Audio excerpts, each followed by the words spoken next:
Jagged Edge, I'm in the building. Y'all know what time it is. When I'm in Florida, I'm chilling with my main homeboy, my real homeboy, my dog. You understand me? Hollywood Red. Please believe it. Hey, let's get ready to bust it down. Bust it down! Hollywood Red Show's your boy French Montana live in the building.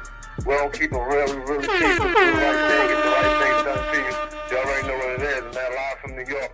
I'll let your boy, you already know what it is, man. What it is, it's your boy Young Cash representing that Duval County. Chilling with my boy Hollywood Red. Y'all already know what it is. What up, it's Boosie Badass. You got it locked with Hollywood. You know what it is, Boosie Badass. Hollywood. Yeah, this your boy Shout. This is the Hollywood Red Show. You already know. Say what's up to the fellas. Your host, Slim Cat, Deacon Weezo, and Mr. Hollywood. You know what it is. This is the Hollywood Red Show. You already know. Say what's up to the fellas. Your host, Slim Cat, Deacon Weezo, and Mr. Hollywood. You know what it is. We strategizing today. Welcome to the network. This that Hollywood Red Show. You know it. This that Hollywood Red Show. What you doing? Tune in. Where you going? Tune in. Okay. Hey. This that Hollywood Red Show. This that Hollywood Red Show. Hey. Tune in. What you doing? Tune in. Fire. You want to hear something crazy? Like, what? No, you ain't close to ready. Check this out.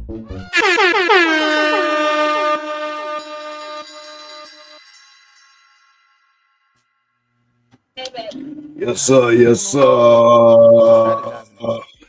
We back at it again. It's Friday nights, and this is the Hollywood Red Show. And I'm with my partners,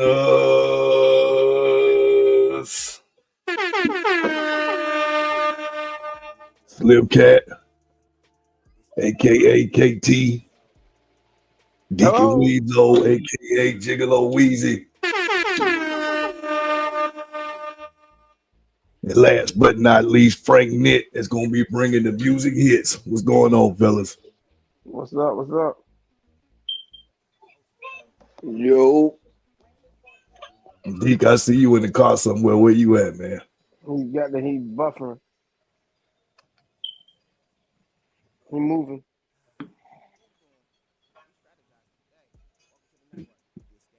Deke, you looking like you watching something that you shouldn't be watching. What he doing? What is he doing? Oh. What is he doing? Oh, Lord, he getting assaulted.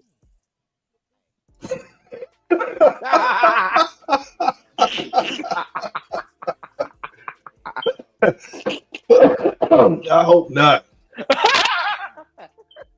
I sure hope not, because it looked like he in a very peculiar situation, and his mic ain't on. He begging for mercy. They got him. They jacked back red like. Deke, I can't unmute him. I'm trying to. All I see is it look like he need help. It just don't look right. That's all I can say. It does not look right. Oh, they got y'all. Oh Lord, y'all pray for him. But yeah, man, we picking up off of last week. We had quite a bit of things to unpack, and we ain't get done with everything. So we jumping back onto that this week. And yeah, man, last week was busy, man. What, this past week? Yeah, this past week. You know, I've been dealing with a lot. But I'm glad to be back. Friday nights is my favorite day of the week, so we get to hang with the fellas. What's good on y'all? What's good on y'all? On y'all week, man. I know it had to be better than mine. Y'all ain't missing fingers other than Deke. Deke the only one that feel my pain, literally. He the only one who got his fingers bit off. That was a new picture? I thought that was an old picture. No, man, that was Tuesday, brother. Oh, that's the second time this not happening. That was from Tuesday. Well, Umar Johnson feels some pain. Did y'all see his daughter? I did. Oh my God, man. it's hard to try to No, take what that happened stuff to his daughter? in without knowing what the Backstory. because that dude that was supposed to be Jamie Foxx's son, you can see some similarities that kind of make you think that. But But he until I got his see some DNA or something, I don't really want to be that guy that's claiming everybody When he be went their live, kids. yeah, they went. That's his door. He child support, but everybody for the internet. That's like everybody like calling him a hypocrite. Like how you got all the smoke for black men, and then you ain't, like man, So hey, she was going in. It was crazy, y'all. I had the Oh man yeah. about to cry today. Say I yeah. said, yeah, And I'm like, for her to be 21 years old, you got an 8-year-old hairdo. You got a Sealy from Color Purple, ugly hairdo.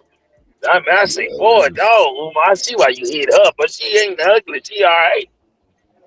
Like, man, Well, boy. you done already thrown her up under the bus, though. You Yeah. saying she was. Oh, yeah. Yeah, I didn't know she was 22 years, 23 or 24. I'm like, man, all this tragic man talk. Ain't no school built, and you got kids. You living the life you telling us not to live. Old pastor, old Umar Johnson. That's what them preachers do. But yes, sir. But yeah, I just thought it was entertaining. They was cussing each other out on the live. Yeah, this her right here. It's supposedly her, but she say that her biggest goal was to connect with her sister. So I'm not sure. I'm not sure how legit that is, if it is or not. I agree. I think that the problem that it presents is for somebody like him that stands on the soapbox, so to speak, calling out, what us black men need to do for unity, what we need to do to be able to kind of untarnish our reputation, something like that. Yeah, I agree. It creates a dynamic that seems like he's being hypocritical. Big Frank, what you think, brother?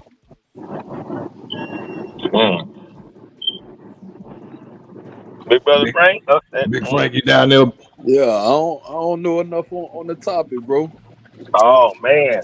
Well, just from the perspective of Dr. Umar. Yeah, well, that's what I'm. Well, and just like that, I mean, we've got to put that into consideration too. That we don't know much, but with what's being said, if it was to be true, and the man ain't played a role in his daughter's life, that's 20-some years old, what do you think that will do to his reputation? Yeah. Why we automatically gotta, throw the black man under the bus? Fact, 100%. Why just because somebody jump out the port saying that, oh yeah, this is my father and they did this, they did that. It's always two sides to every story. We all fathers on this phone call. It ain't nothing, your baby mama done told. I'm pretty sure outside of you, Hollywood, I'm pretty sure, we done had a baby mama done said some crazy stuff to our family that wasn't even true. Facts. You know what I'm saying? So you can't necessarily say that whatever this person is saying. We know how social media is. Everybody want attention. Everybody want to go viral. Everybody want to be a local celebrity. I ain't finna believe nothing no broad say, no child say about they father, especially their father, if I don't get both sides of the story. Dr. Umar been a stand-up dude in the community. Yeah, he done some questionable things, but at the end of the day, he all about black love. And that right there, I like to see. I'm gonna give him grace too. I ain't got nothing to speak on it. I ain't got no Facts. And that's still, to me, that's still an appropriate answer as well. And I said that from the jump, that it's still got to have two sides to it. That just because this person came out of nowhere, because it's been happening a lot now for these celebrities. Same thing happened to Jamie Foxx. We was talking about that a few weeks back. The guy that came out of nowhere, you can see some similarities. So first thing people want to do is say, yeah, we going with the flow. I don't see no similarities with what she looks like to Umar, so it doesn't just automatically make me feel that this is his daughter. He paid child support. He bought his papers up. Yeah, he said he did. He said it is. Yeah, he is his. They would, but see, he going live and he putting on for the women who he, because he cupcakes so much for the women, and I think that's what make him look like. She kept calling him a hypocrite, and oh man, they both was eating the camera up.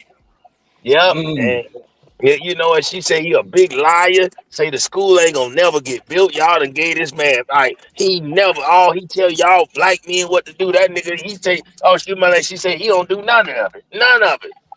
Yeah, How she she talking? yeah She talking like a child he really ain't connecting with anyway. You yeah. can't Oh really tell somebody what that she's saying. mama boy, his baby mama hate him because oh yeah they were going in. He I told was somebody shocked. no. I was like, wow, I didn't know anything about it to the day. Yeah, Well, I'm like, yeah, you man. pulled a lot more than what I was able to see. I saw that earlier with Doggy Diamonds, his Mm, social media, and like I just showed y'all fellas, you know,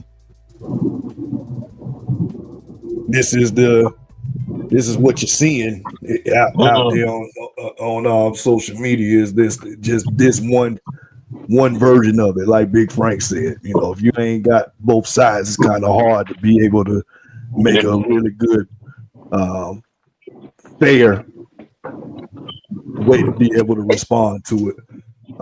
But What happened to us is like and Hollywood real quick raggedy.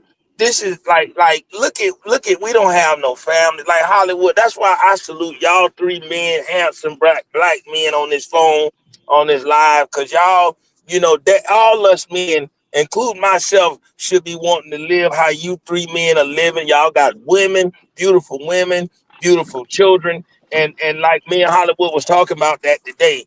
I'm gonna focus more on the positive of because there's so much raggedy and bad in black community, and and I know Hollywood. We talked about that little girl, and I know we're gonna talk about that tonight with the brother that got killed at the car wash. Man, fellas, that had me down the whole week. That hurt me, Mm-hmm. man. I was telling Hollywood, I feel like us as black men, what was whack one all the gangsters at? We should have ran down on him or Texas Negro. Like nobody said nothing. It was like they were quiet, but every day I'm tough. I'm this, I'm that.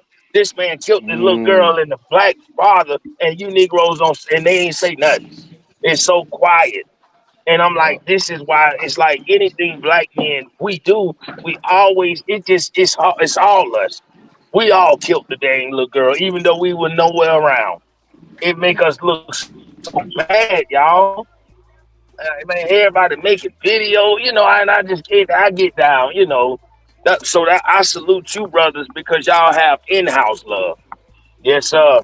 That's what I'm going for. Bump this gigolo living, jumping from woman. It's so bad Mm-hmm. out here, y'all. It's real Package, I sad. package. can't do that no more. Definitely. There went too many Yes, different sir. people's spirits. yeah, I had Man, never yeah, heard of because the women are like us. Buddy before until the situation happened. Any of y'all familiar with his music? Nah, He got good music No. too. Yep. no, And I don't listen. I don't listen to Dallas, Texas people. I don't listen to that kind of rap so much. but But fella, not to see, cut my brother that's a take the shame chocolate. right there, though. Yeah, That's a yeah. shame right there It's a, in itself. That did you hear? It was a because I'm talking black about what female Hollywood said, just said. Huh? I'm talking about what yeah. Hollywood just said. Did any of y'all hear his music? That's what he has to leave behind. Facts. How sad is that? Wow. He really was a gambler. He's a better gambler than a musician. How sad is Yeah, that, man? yeah. And you talk They say about the dude was jealous of him. Like they say, These Rothschilds and these Epsteins and all these Jewish names, etc. What did they leave behind? Oh, they leave behind the buildings. And I'm glad Floyd Mayweather out here doing it like that. They leave behind buildings. They leaving behind property for their kids. They leaving behind an actual legacy. You know what I'm saying? It's That's crazy. true. I know That's when a my old fact. boy died. When my old boy died, I know I ain't inheriting nothing. I know that for a fact. Same here. That's and crazy, man. you know what's even sadder? I was telling Hollywood brother Frank and Section Talk that our females were saying if the black man would have been killed, the father it wouldn't have been it would have been okay. But it was sad because the little black girl. I say, man, you really think? I say, I told her, man, the mindset, like we die like this. Nobody, like she said it. I'm like, wow. Even I heard a dude saying that it wouldn't have been so bad if the little girl ain't got killed with him. Wow. I say, wow. Y'all have conditioned yourself to look at us as nothing just while we dying like this. Because y'all could have been stopped it. You women, if you love black men like you love your wigs and that iPhone, we will be alive. We need help out here. We need love, somebody to love us. We can't do all the loving. It's like we always got to love and do this and that. Who gonna love us? Evidently, the love ain't there for us because look what's happening. We have more against us than for us as black men. Yeah, but we gotta understand though, Yes, these kind of actions happen almost every day in the hood. Mm-hmm. That's a fact. Miami, a couple weeks ago, Miami, some boys killed a kid. Kid is just that he happened to be known now on social media, but this probably happened yesterday in Milwaukee somewhere. An innocent kid get murdered. So it's more about the culture than it is about the rap music. I think black culture is a little different, man. You know, like it ain't no rules, man. Like even for the street cats, there's no rules no more. There's no OGs no more. They don't respect the OGs, and this is where it is, man. But the sad thing about this whole thing, these guys got arrested within 48 hours. They got all of them. Yeah, I seen the two fellas that it was two fellas they look like they fit the part, tattoos all over their face. I think they young 20s too, if I'm not mistaken. Yeah, they got sex offender. And one of sex offender. Hold a sec. What you said, KT? What you had about the fellas? I'm saying that they don't gang members, but I was pretty much saying, man, these boys did all this. They ain't if this was a hit, they ain't even gonna get the money because they got arrested in 2 days. Thanks. And they had a girl who was a getaway driver, and the girl gonna tell it all. I don't know why fools involve women when it comes to doing crimes. It's not smart. Isn't that the same type of situation? Isn't that the same situation with Fulio? Didn't he have with the female? That was what happened with them, right? Female was part of it. Yeah, Nipsey Hussle. Them niggas ain't got a car. Yeah. Mm-hmm. They always there, man. Like nobody say nothing either. Yeah, the thing that we also got to be considering this is that, true enough, I'm sure if I comb through some media stuff, there'll be some other different racial groups that may have something similar like this going on. But all the time when something like this happens, all we ever see is us. We ain't seeing no white people run down on somebody else with this type of malicious behavior. It's our community that we see that entertains that, and that's what's sad to me. You don't see that in other races like that. Right, man.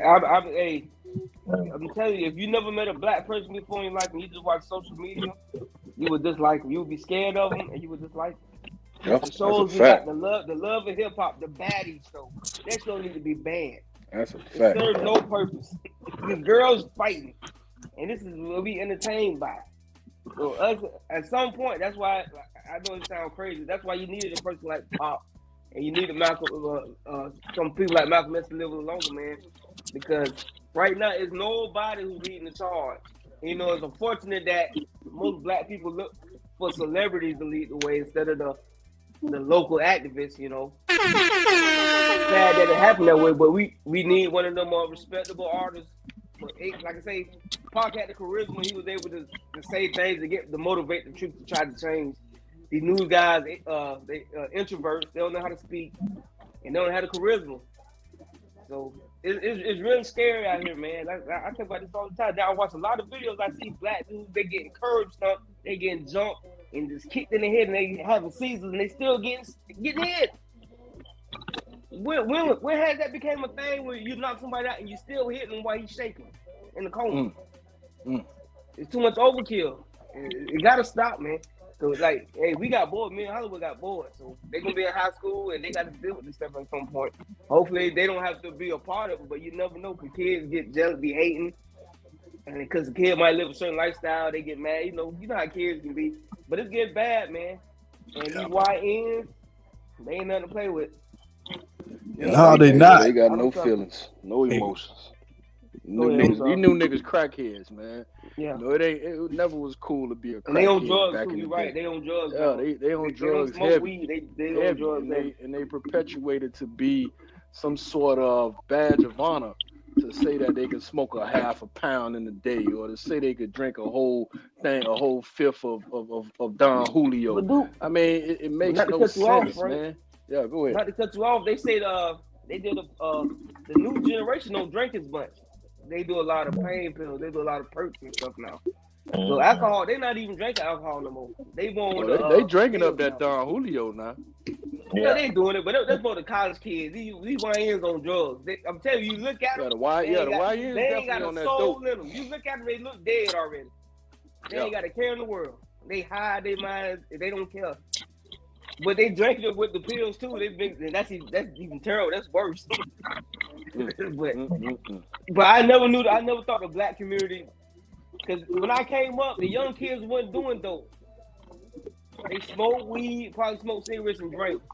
These young dudes on meth and stuff in high school. They on meth, they on pills in high school. They ain't even 18 yet.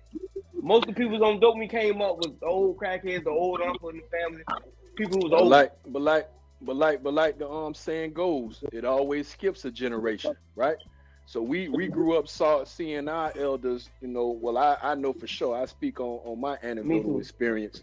Yeah. I grew up seeing my aunties and uncles and relatives smoking crack, doing coke, etc. So me and my sisters, my cousins, all us of this generation, we vowed to never touch that stuff. You know what I'm saying? So now our kids, the kids in this generation now, they didn't see that. They didn't. So they couldn't. They don't know that experience. They don't know what that did to exactly. Now they that. That's crazy. That's terrible. That's crazy, man. It always skips a generation. Hurt my soul. You shouldn't have told me that. I feel bad. Dang, I feel sad. Sucks, boy. But hey, Hollywood. Before y'all change, I just want to after the end of this, I want to ask y'all a question. How y'all feel about y'all President Elon Musk talking about pardoning the guy who killed George Floyd. The white boy who killed George Floyd. Yeah, how y'all feel about that? Because that's kind of crazy to me. If he do that, he got to do it for everybody else. Run that by me again, brother. You were saying what has Elon done? Elon, he's trying to pardon the guy who took George Floyd out. I guess they're trying to say he really died from an overdose. But I guess they're trying to pardon the officer. Yeah, Derek Chauvin or something like that. Yeah, I can't say his name. Yeah, I do remember, buddy. So how would y'all think how would y'all feel about that? I mean, that's a tough one. That's overstepping the boundary. That's a tough one. If he died from the overdose, I was pretty sure the stress the officer call was going to cause that stuff to spike up. That to me would definitely let me know where he stands at. Exactly. Where it comes to Black Matters. Exactly. He don't care about Black Matters. Fact. I mean, he don't care. He'd definitely be playing his card if he did that. And he's letting us know. And he's so player, he ain't got the United States to cut the aid off from South Africa. You know that's where he's born at. Right. So he's trying to get his way back in South Africa and run that country. So right now, Trump say any white farmer in South Africa, if you cheer for your safety, we'll give you immediately what they call it, refugee. Asylum immediately. But he ain't offering the Haitians this, and they fear for their life in Haiti right now. He ain't offering them that. That's a fact, brother. Like I said, they picking and choosing. Like, come on, the white farmers. They stole the land from them folks down in Africa. And the dude say, listen, they can keep their land, but they got to be equal. They can't think they better than us. They got to. They African. They got to be South African. You can't think because you're white, you're a level higher up because you're a white South African. Wait. But didn't the and correct me if I'm wrong, but didn't the new president of Africa, I forget what part of Africa, but didn't they put in a law that said that all the white people had to give back the land, all the farmland to the Africans? See, no, that's what the media said that part. He pretty much said that because he pretty much said that if y'all think y'all better than us, we're gonna take the land back. But if y'all want to work with us, we're gonna work as South Africans. So he pretty much saying, hey, just because y'all white, y'all not better than us. So but they're not killing them though. And it's like the white population is so minute over there. It's not even that big of a white population. So it's a lot of scam stuff going on, man. And then one day we're gonna have that discussion. Why is the United States so loyal to Israel?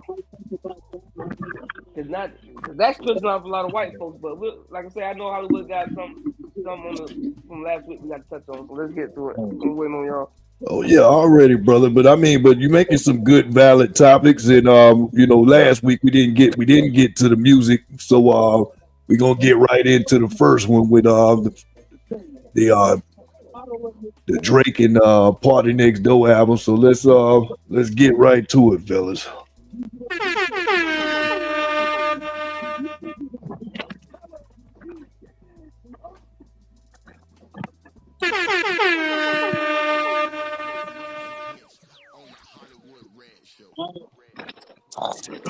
You're tuned in to the one and only, the Strategized Network, TSN.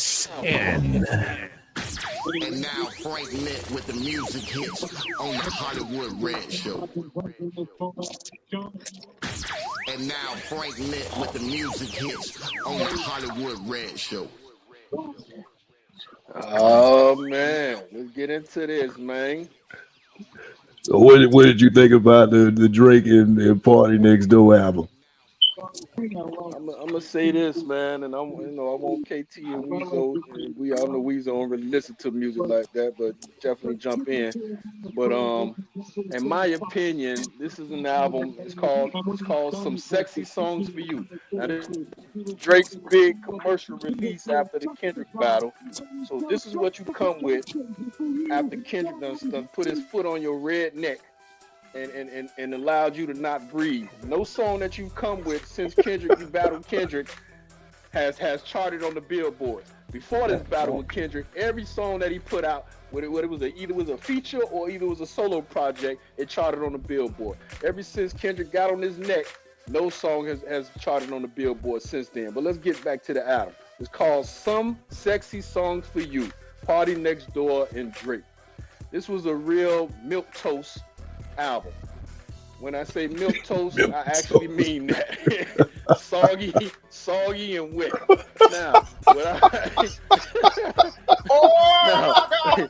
Now, can I stomach the album? Absolutely, I can, because it has some bump to it. It got a little some beats. There's a couple of tracks on there that does have replay value. Like the one where he's going at Joe Budden, calling him a D sucker. That one was all right. There's a couple of more on here that I really vibe with. But let's just get to the real meat of the topic of Drake. Drake is supposed to be this generational talent, this generational artist, change the game, set records, etc. But doesn't he sound the same? Like, listen to 2018 Drake, and then come back and listen to this. He's talking about the same thing. No growth. Talking about his emotions. Talking about some girl that did him wrong, then he got to come back for the clap back. Now he got to get his life together. Now he's coming back. You're gonna see me when I'm stunting. You're gonna see me when I'm coming up. It's a revolving door. He doesn't have any new topics. This man is damn near pushing 40, and he keeps talking about being in the clubs and then coming to see some girl that's living at her mama house. Like, come on, man. What is this? How old is this girl? He got the pedal thing hanging over his head. The girl, Lil Cece. I seen that they had her. They were just interviewing her, talking about Lil Cece, and she was saying that how Drake has a fetish of wanting to go to high school girl basketball games. So you grooming high school, not college basketball, but high school. That's it. That is not a good look. I'm sorry. That don't even sound right. They're talking about her in your album song. Like, that's crazy. Yeah, it's real crazy.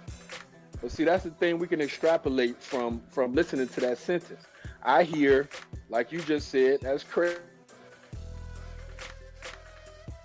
In that same vein, he never was the cool kid in high school. Now that he has all his fame, this money, and these accolades, now he wants to go back to high school so he can feel like one of the cool kids. Ouch. That's what I think. Oh my God! But at the end of the day, this album, he could have left it on the floor where it was. This wasn't nothing but a bunch of probably, tracks that was left off of other albums, or some throwaways that Drake had, and he just say, "Yeah, party, put some singing to it, and we're gonna throw it out there. We're gonna put it out there."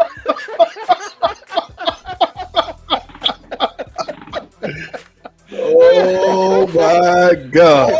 Yeah, bro. Yeah, but I want KT to chime in on that since he's Drake's #1 fan. Yeah, already. You know he ain't got nothing good to say about this. Dang right.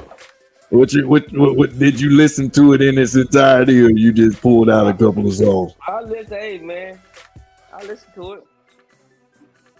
I know when I asked you initially, you was like, "Yeah, I listened to it," and then Cause I don't you want to said give no views. I can't. I don't want to give him no streams. I'm against Drake, man. I'm against everything he's saying for, man. Yeah. Like I said, I mean, what about the lawsuit? I've been seeing this week that the lawsuit supposedly got settled. So I didn't look into it and seeing what that looks like, but give y'all guys the fact. It was a petition with iHeartMedia. It was never a lawsuit. And iHeartMedia showed them, and it was nothing that they did.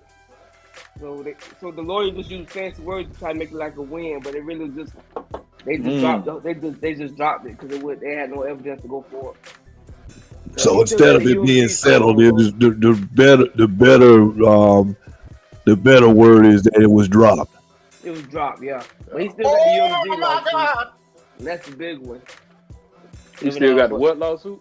The UMG, Universal Music Group lawsuit. That's he still got that one going forward. So he dropped the Spotify one and the iHeart when they got dropped off. And but to stay on the album, like I say, man, like my boy say, he's still trying to groom house from the kids. Even the guy party say, man, this ain't no song. This is a song you supposed to make love to. An album you supposed to make love to, get the women with. So Drake, I mean, now, if this was supposed to be a Drake version that needed to be shown separate from battle rap Drake, then I think this was the lane that he needed to go. Matter of fact, they even had I think DJ Mustard it was quoted saying, what would be the best way for Drake to move forward. And I'll give you one better. Kendrick said in his diss song, I like Drake with the melodies. I don't like Drake when he acts. So Drake went back to the melody. Yeah. Kendrick is something else, but that's a bad boy, man. Shout out to 2 Chainz, aka 3 Chainz, aka Ciroc. What's going on, brother? What's going on?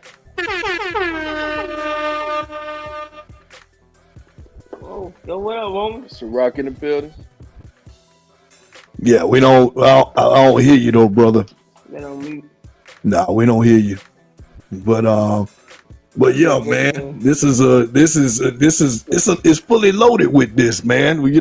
Like as far as having different perspectives on Drake as an artist versus the craft. I think that the album's gonna be is drowning with all of Drake's all of this stuff going on. You can't really appreciate it for what it is because of all of that. Like I heard the album. He's a loser, bro. Hey, this dude ran out of clubs. He ran out of a whole club by himself so he can gamble. Yeah. So he can gamble by himself. Come on, man. This dude, like I say, man, he never was a cool kid, bro. He never was. That's why, because like they say, money only enhances what you truly are. You know what I'm saying? So now you seeing what he truly is. Let me ask y'all this, though. He's a lame and a culture vulture. That's all he's ever been. Let me ask y'all this on a serious note, right? Since he had this whole beef, right?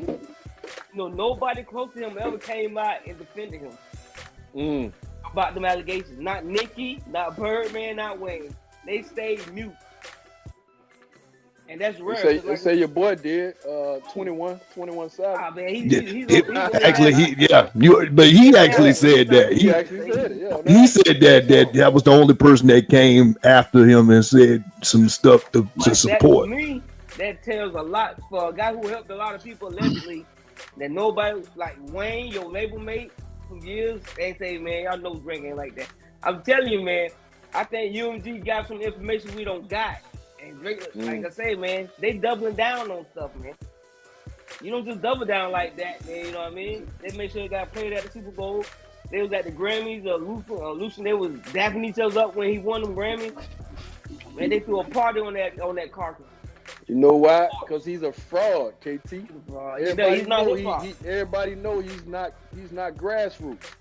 You know what I'm saying? He was creative. He's an actor. He's an actor. He's an actor playing a rapper. And you know what's so funny? The show he co-produced is about high school kids. Euphoria. It's all about high school kids. Wow. And then in that show, they showed naked kids in high school. So Euphoria is that was. It's all about a high school experience. Yeah, I've heard about it. That's that girl Zendaya or whatever. I think she's like the main actress on there. Because it's been out for a while. Zendaya, whatever her name is. But I think the whole show is based off of high school life. But you say that's Drake that's producing that. Yeah, he helped produce that show. Yeah. Wow. Yeah, that's Aubrey Graham. Yeah. And if you ever watch that show, it's some sick stuff in there. It's some sick stuff in that show. They showing the high school version of boys in the locker room naked. It's crazy. I say you ain't got to show some of this stuff in the show to get your point across. I don't know why they think of that. Yeah, but off that peanut butter colored ass nigga, man. Excuse my language, peanut butter nigga, man. And we talk about some real niggas. Hey, Life is Beautiful. Larry June, 2 Chainz, and the Alchemist album. Man, oh man. I'm gonna say that I was disappointed only by Larry June, because I'm a big Larry June fan.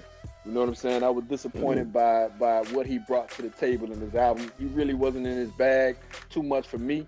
You know, I done listened to his album at least 12 times. And 2 Chainz just stole the show, man. Yeah, like every song, yeah, for real. Every song he came in, it was like he brought life to the track. And Alchemist really did his thing as far as the production and the beat selection and everything like that. He really was in his bag on this one. But this was a 2 Chainz album. You know, I really would like to see 2 Chainz do his own, solo album with the Alchemist producing it, and see what kind of magic they make. 2 Chainz is good. He really did his thing on this, man. He's got bars. For real. And I said this last show, but that song LLC, man, that song really motivates me. I wake up listening to that song because they talking some grown man things that you should be doing as a man. You know, putting your stuff in the LLC. Taking care of your kids, speaking life into your kids, calling them kings, telling them they can do anything. You know, it's just a lot of positive things about this rap, and they still keeping it grounded. You know what I'm saying? They not really trying to boast or brag about their lifestyle. My man Larry June came in and said, I wake up drinking a cup of water, doing yoga, clearing my mind. You know what I'm saying? It's like, come on, man. That's stuff that we need as black men. We have to get on this mental health kick in order to make the rest of the body work. You have to be clear of mind in order to be clear of body. And that's just a fact. If you got stress on your head, if you always worried, if you always, not eating healthy, etc., none of the things that you want to manifest is going to come to life, because all that stuff is, and big facts. For our kids, they see that. You know, the habits that you have and you bringing it around your kids, they're going to grow up with those same habits. So we have to be mindful of what we put out there in the world.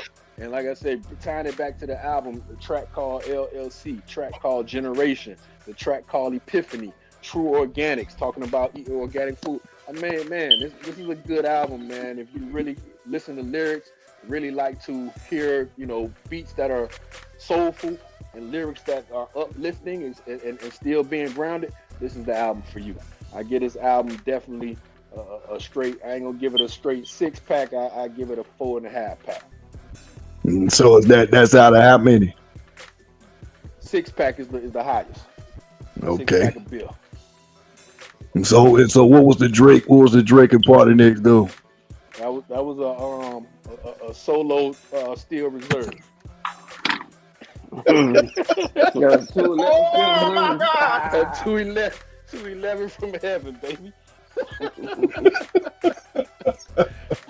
So let's get a 4-pack up. You get a 4-pack from me, 4.5 pack.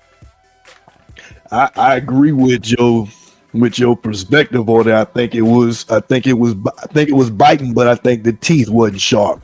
You know, you can feel a little bit of biting there with the artistry, but I do think that the metaphors, I was expecting it to be heavy with metaphors from Larry June just as much as what 2 Chainz. That's just what he is. That's his style. He only knows one way. He gonna come there with an arsenal of words and punchlines. That's who 2 Chainz is. Larry June is he has more poetry, I think, infused into his style versus it just being punchlines. But I have seen him come with some nice punchlines. This wasn't it. No, this wasn't it. I think to me, it sounded like he was freestyling the whole way, to be honest. It didn't sound like he got in the booth and wrote nothing. It sounded like it was just, he came in there and punched in. And so for me, that was disappointing. So if I was to give it a rating, it definitely would probably be a 3. So the Party Next Door with Drake, nothing was memorable off of that album for me. It wasn't horrible, but definitely the only way I listened to it is if I was riding and I just needed something to just vibe with trying to kill time. No, but you listen to it if you was single and you was single and still trying to be 22 years old. I just didn't like this. I didn't like it at all, though, to be honest, brother. I didn't like it. If I was to give that, I'd give that I'd give that a 2. To be honest, I'd give that a 2-pack. It wasn't good. Like Frank Nitt said, it feels like those songs was already in the vault. It kind of feels like when Lil Wayne came out with The Last Carter. It was like you waited too long to put this out. There's nothing fascinating about it. It could have stayed right where it was at because it wasn't a game changer. This wasn't it. You come out like this, you need something that's, even if it's one hot song that's gonna blow up. I didn't hear none of that. I didn't hear not one song in there that was a game changer. Yeah, that's terrible. So I would have expected at least for him with all his resources. I mean, Tory Lanez is doing albums in prison. Come on, man. You got to step your game up, man.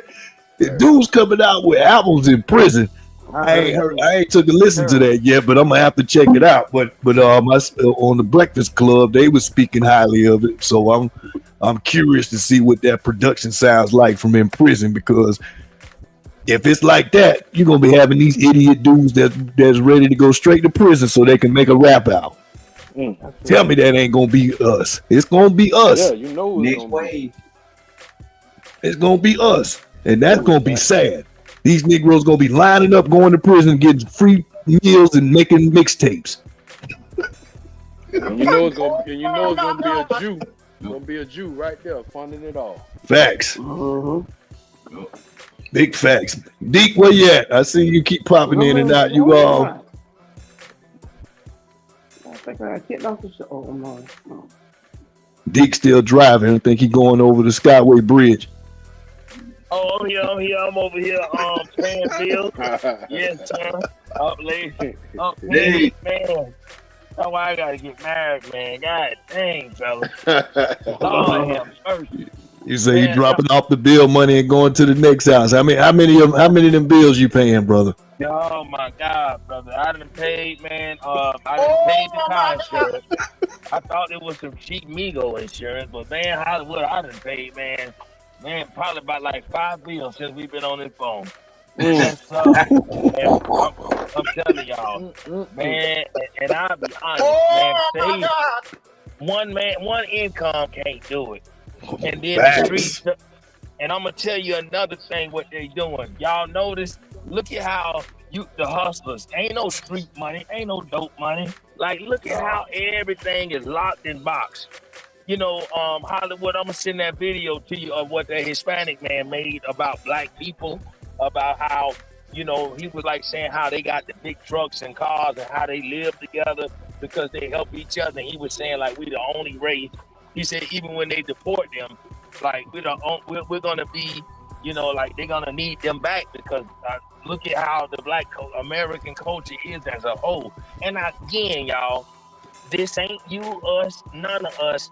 But why does that be like, why do everybody think that we like all us? Like, I still have to earn respect from people that I don't think I should have to do fight for. That's a fact, brother. Yes, sir, man. Like, man, it be hard at these jobs. Like, and I'm glad that you and Brother Frank, y'all got y'all business. But man, I done been fired from so many jobs, y'all. Just who you talking to? Who you talking to, brother? I'm right with you. Yeah, man, man, and God forbid you come in there late, or you tell an ugly woman she look pretty today. And you go, man, you just walk to the door.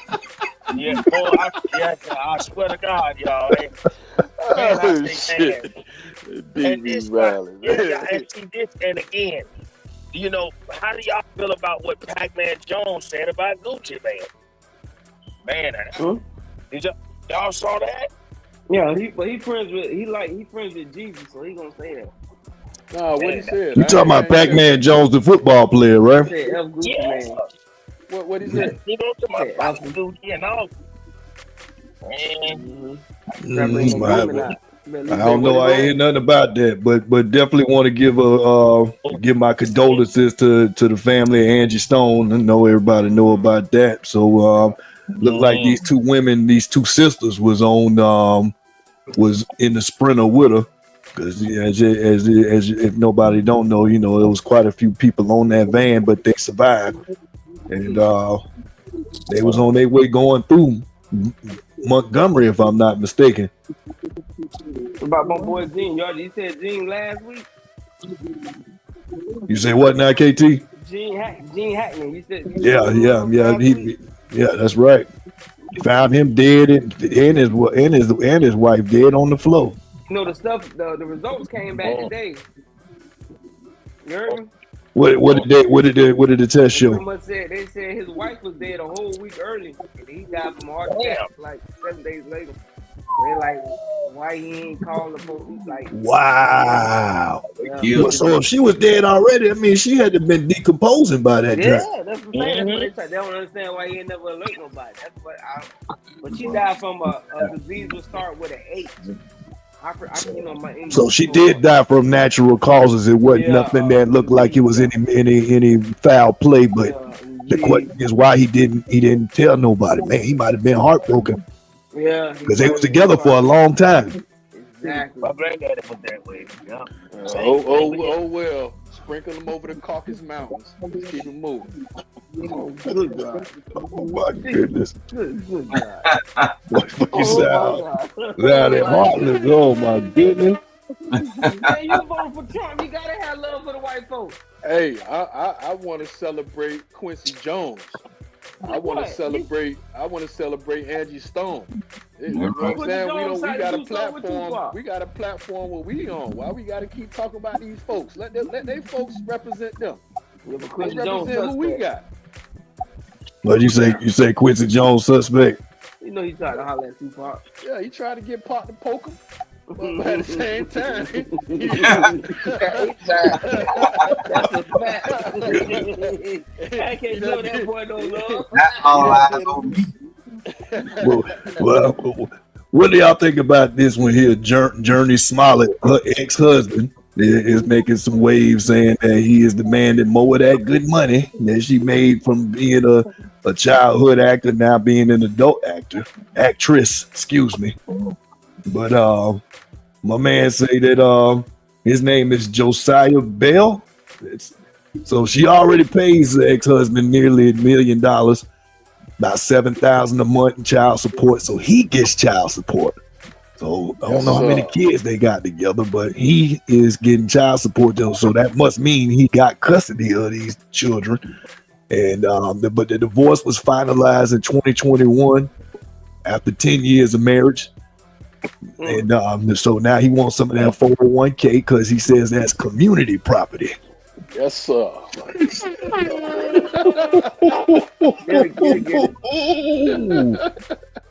Yes, sir. They want some of her SAG, Screen Actor Guild pension too. So he know too much. So you can't hide nothing. He'll get it. You need to get all of it.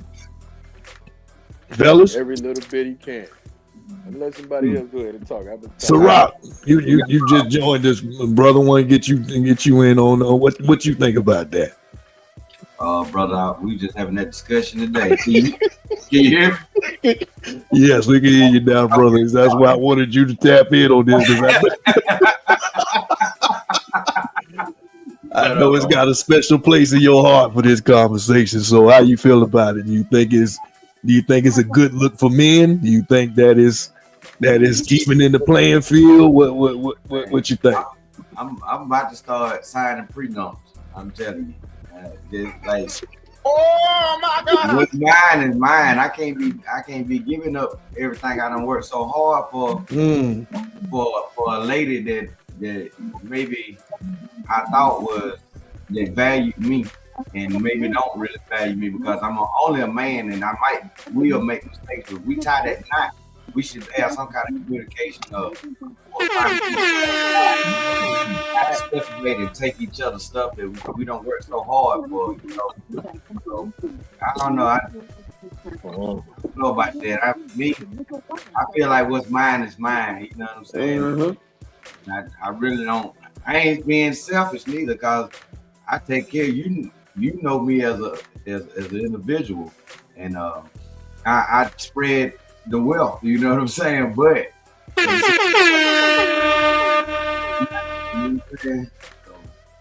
I don't do that. Doing sign and getting married and stuff, and you gonna have to sign a prenup to get with some rock and just being for real. So, do you think that he deserves that bread, or it should be all hers? He done already got what he needed. Yeah, y'all got what he needed. That's her bread. Is she the breadwinner? Why you gonna sue her for something that she earned? You know what I'm saying? Bro, while you were down, now if he had the real mindset, while he was down and he was in the line of the money, he should have been developing him something and put himself in place where he would be okay. Yes, sir. I would love it. He wasn't thinking. He was sitting up in there laying up on her money like a little puppy. So now she treats him like a little puppy. Gone. You done ate. Gone. So Slim Cat, what you got, brother? What you think about that? You think that it was a win for the guy squad, or it just was it's a little bit overkill? Yeah, tell that boy get his money. Tell him get his honey buns up. Hey, you gotta get away though. Tell him get his honey buns up, man. That's all I got to say. I respect it. Kevin Federline did it. He did it with Britney, so hey, it's a lane for that type of stuff. What about your boy? Your boy that was married to the Maori twins. What's his name? What's Buddy's name? Because I think they supposedly getting back together now after they threw him under the bus, saying that she got married too young and she needed to find herself, whatever. But I think she was the breadwinner in that situation too. What about Nick Cannon and Mariah? That's a power couple like that. You know, Nick. I think Nick had his own money. Did they ever split it down the middle, or did they just take what they had left? Yeah, I never seen the details in it, but I never seen money being made an issue because I think, like you were saying, they both was in their bag, so nobody really had to go and be malicious like that. You didn't see no real petty stuff going on. Really, it was all about what they was doing in their bedrooms that more people was concerned about. When in them kids, they wasn't really talking about somebody money problems because Nick let's be real. The man is Johnny Appleseed, so he obviously ain't having no money problems. As many households he got to take care of. It's just like Deke down there. He done dropped off 5 checks today. You're right. Yes, sir. So you can't be in too much money problems.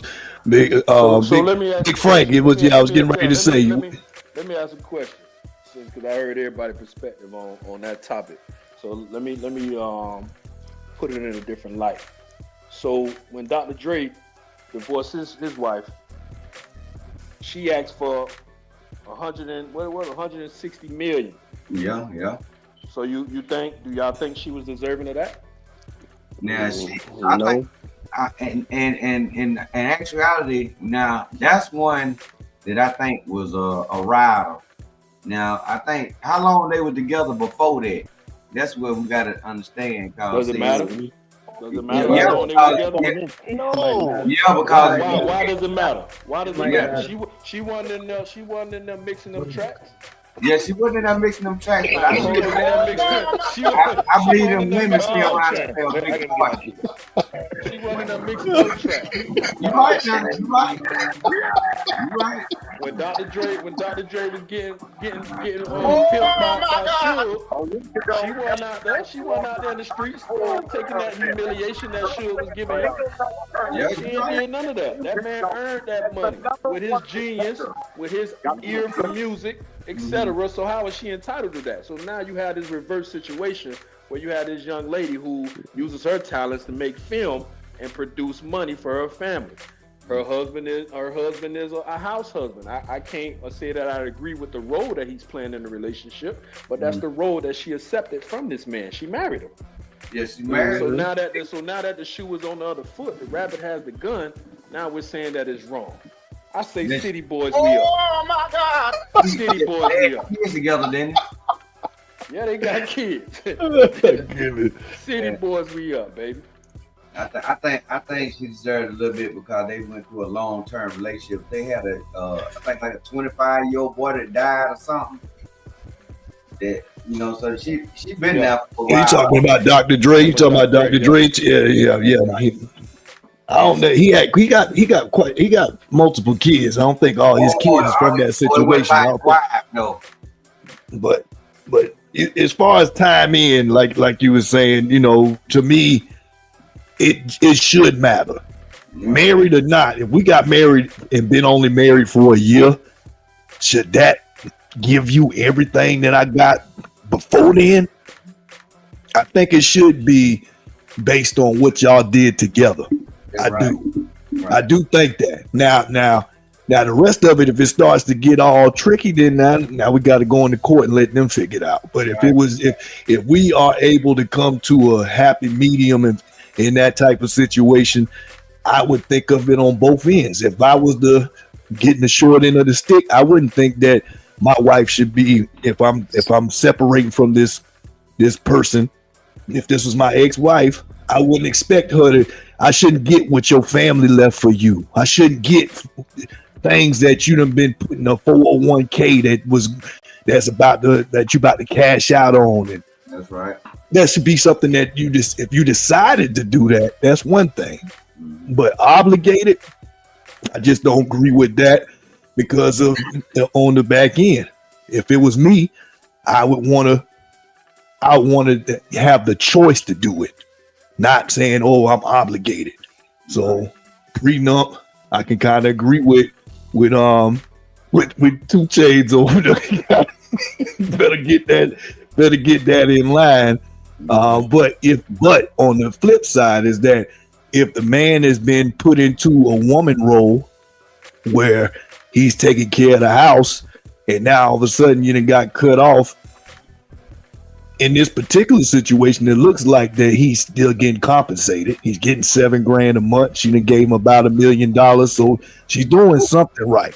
Yep. So so I don't know what his quality of living is. Maybe he's living in Beverly Hills or whatever. But if you're not able to make your living and be able to take care of your kids, I think it's the flip side of how the way it happens for a woman. You're gonna have to take care of what is necessary for that person to be able to have a quality of life. Now, what does that look like? Oh my God! I don't know. For $7,000 a month, though, you can be good. You should be doing well, unless you don't know how to spend that money. That's right. Unless you just living above your means, you should be okay. And You should be okay. Fact. Did you drop 7 stacks today?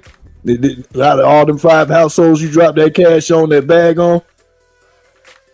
Oh, Deacon the kitchen whipping it up. You got me. You got me. I think I'm muted or something.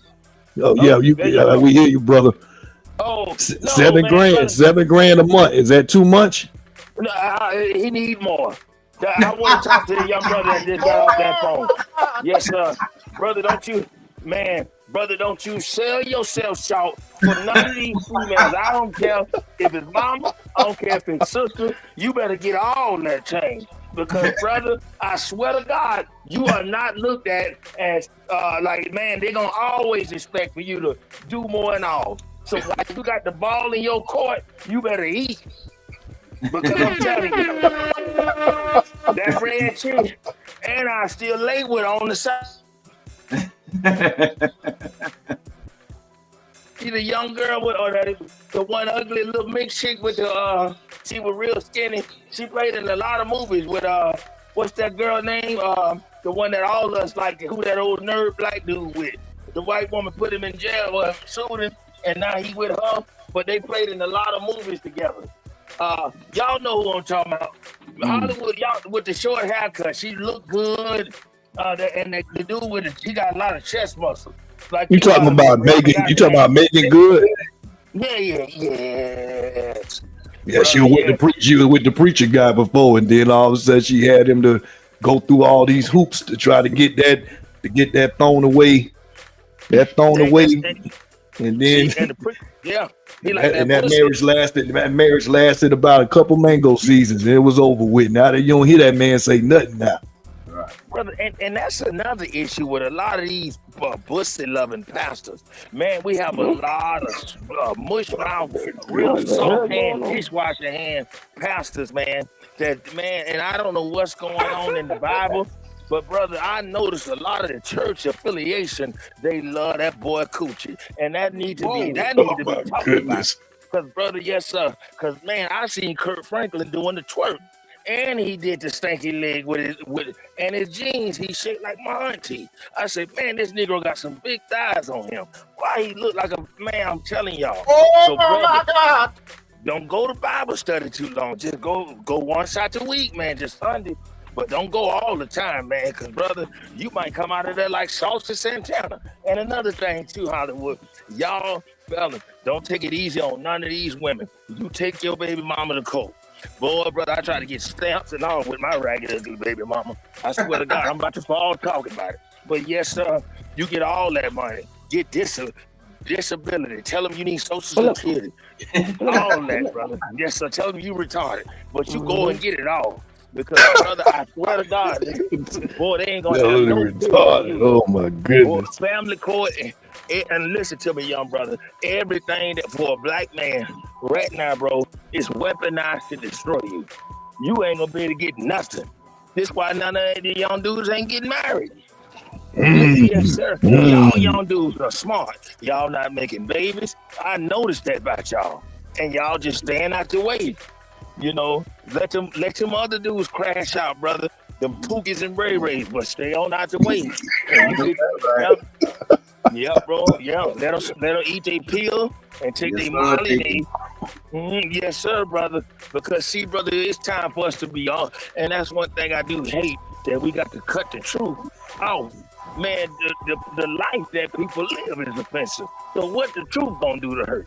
So, brother, you keep doing your thing, but you take that chick money, you get it all. Yeah, get you some alimony. Yes, sir. Get you some alimony too. Yes, sir. And tell them your knees hurt. Tell them she stretched your knees out. You need that too to need money. Yep. And little man, little Nate, they gotta get him a haircut. God dang it, yep. Don't forget about that haircut. You know Hollywood charge $20 for them bold haircuts that he do. So yeah, go on, yes sir, brother. I'm telling you, them chicks will get you in that courtroom and act like they don't know you, bro. They have you in there stuttering. I done been in the courtroom, brother, so many times with these ugly chicks, and let me tell you something, brother, it's bad.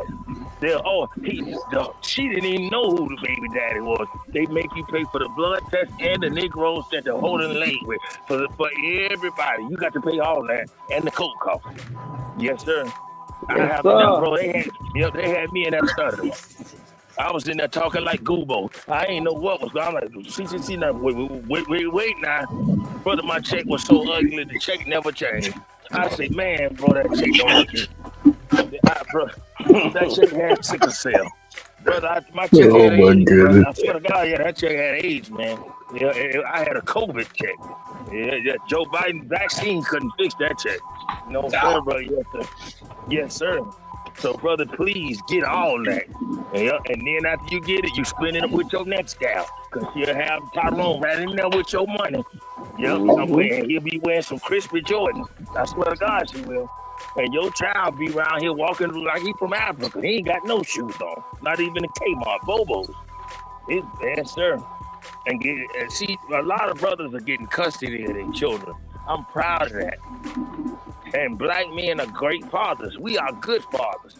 And that's why I hated that the brother lost his life with his beautiful daughter. And another thing, me and Hollywood Red talked about Hollywood with this subject. What Charleston White said, that all our children gonna reap what we sow, what we done in these streets. I didn't agree with that. What do you think of that? Man, like, do y'all think that our children gonna be punished for what we doing? Or are we gonna be punished for what our parents did? I think Big Frank even alluded to that about, you know, what. Go ahead, KT. I believe sometimes what your parents do come down on you. I believe that. I mean, Big Frank said something that I feel like answered that question for him, that, you know, the things that our children see us doing, they're going to be influenced by it. You know, that's just a part of it. Now, whether or not they go that route, there are some kids that are siblings, and one kid went all the way and turned into a crash test dummy, and the other looked at it and said, "Nah, I'm gonna do something different." So it doesn't guarantee that a kid gonna respond in a certain way, but I want to eliminate those chances from happening as best as possible. I don't want to just have bleach around my drinking water and thinking because it's inside of a bottle that it ain't gonna spill in there, and it's just gonna happen. So let me try to make sure that it stays far away from that.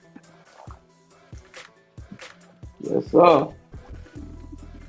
But at the end of the day, I do see a lot of these parents that their kids are a spitting image of the standards that these other that they was representing when they was in school and when they was young, and now all of a sudden they real self-conscious of these situations. And I don't wish no bad on nobody, but when you that person that has no care about nobody else but yourself, your children gonna pay for that. They just are. Right. Because you setting them up with the wrong mindset, that they come out the door feeling privileged, that they think life is all about them.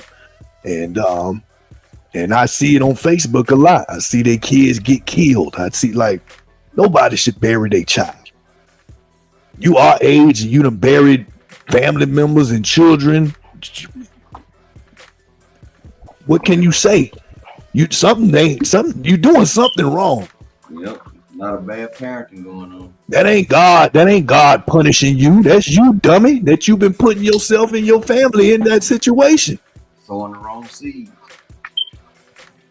So I feel for them when I see their kids die at early ages. But then knowing them and knowing where they came from, you might have changed your life now. And that's between you and God. That ain't for me to criticize you. Right. But just like when I did wrong things in my past, I may have asked for God for forgiveness, but we still live in the world where you still got to walk it out. You got out of prison, you got out of jail, you did something wrong. It didn't just go away because you feel remorseful now. You still gonna have to deal with that. Well, Hollywood, you bringing up the Anthony Edwards situation? No, I didn't. But as far as what him not wanting to, I think he's not claiming a baby or something, right? No, that's not the case. The case is he told the girl he didn't want the baby, and she still went ahead and kept it. That's supposed to be little baby's baby mama or something, right? Yeah, I briefly heard about it. Should he be getting flack for that? If he told the woman straight up, I don't want nothing to do with this baby, and she still kept it. I don't think he should get too much flack for that. He told her off rip what it was. That's tough to me, man. Because when you out there slanging meat like that, and you ain't covering your stuff up, you leave yourself vulnerable. Yeah, it's just like me leaving my stuff at your house. It's mine, but if I left it there for 2 or 3 years, is it your responsibility to take care of it? No, I should have wanted to come get my stuff. So I shouldn't have left it there in the first place. I shouldn't have left nothing. I shouldn't have deposited that with her. Because what she do with it now, you ain't got no power over that. I feel, but I also feel like if he told her that off rip, she kept it. She can't be mad if he don't want to do nothing. But if he say he don't want nothing to do with the child, I don't think she had the right to get mad. But hey, he might not want to do nothing for the child or do nothing for her. So she got the DNA. He got to pay. He got to take care of the responsibility. Well, he gonna pay for it. But he ain't got to pay he give his rights up. That child lives, you know what I'm saying? But still, the responsibility gonna be there though. Yeah, it's some shit. Not with him, I don't think so. He don't care. Like I said, for a person with that kind of status and still do what he's doing. I wouldn't even want to be that kind of person. You know what I'm saying? If I laid with somebody and I made a innocent child, I'm obligated to take care of that responsibility. I'm gonna have to have some kind of communication within this child's mother so we can. I just don't see. I ain't never been that type of person, you know what I'm saying? So I can't, my feelings and stuff ain't gonna weigh right on that situation because I'm not that careless, you know what I'm saying? I'm not that heartless, you know what I'm saying? That's what he's showing, and he shouldn't even be showing our generation to even be like that, you know what I'm saying? It's already enough single kids ain't got no daddies, you know what I'm saying? Then he's cool to do it, you know what I'm saying? Big Frank, what you got, brother? Would you think that after you done had sex with the woman and you decided you don't want the child, is it wrong for her to put you in a situation like Anthony Edwards? I agree with Ciroc. You gotta have discipline. If you didn't want that woman to have your child, you shouldn't have been going up in a row. You spreading the seed. You leaving your seed. The seed is you got to protect that because that's your legacy. You going off in her. Now she decides that she want to keep the baby. We all know based upon the laws of the land, especially in America, men have no reproductive rights. Once you let go, you don't have that orgasm and she got it. It's a wrap. There's nothing you can do after that. So you have to have that discipline. And if he did, once she got pregnant, she decided to keep that baby. It's every obligation for him to make that child feel as much as love, as much as comfortability, financially supported, everything he should do in his power to make that child feel that child is wanted. It's not right for him to say now, oh yeah, I don't want nothing to do with the baby. I support you financially, but I don't want nothing to do with it. Like Ciroc say, there's too many kids out here that don't grow up in 2-parent households. Right. We already know, statistically speaking, you're already at a disadvantage when you don't grow up in a household with your father. The father's the disciplinarian. He's the one that's going to instill the values.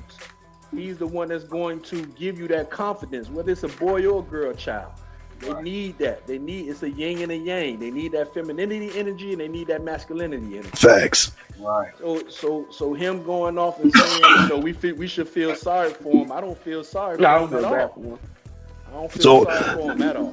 Well, let me add this caveat, because we was talking about Dr. Umar's possible situation earlier, and Deke said that your girl got the receipts.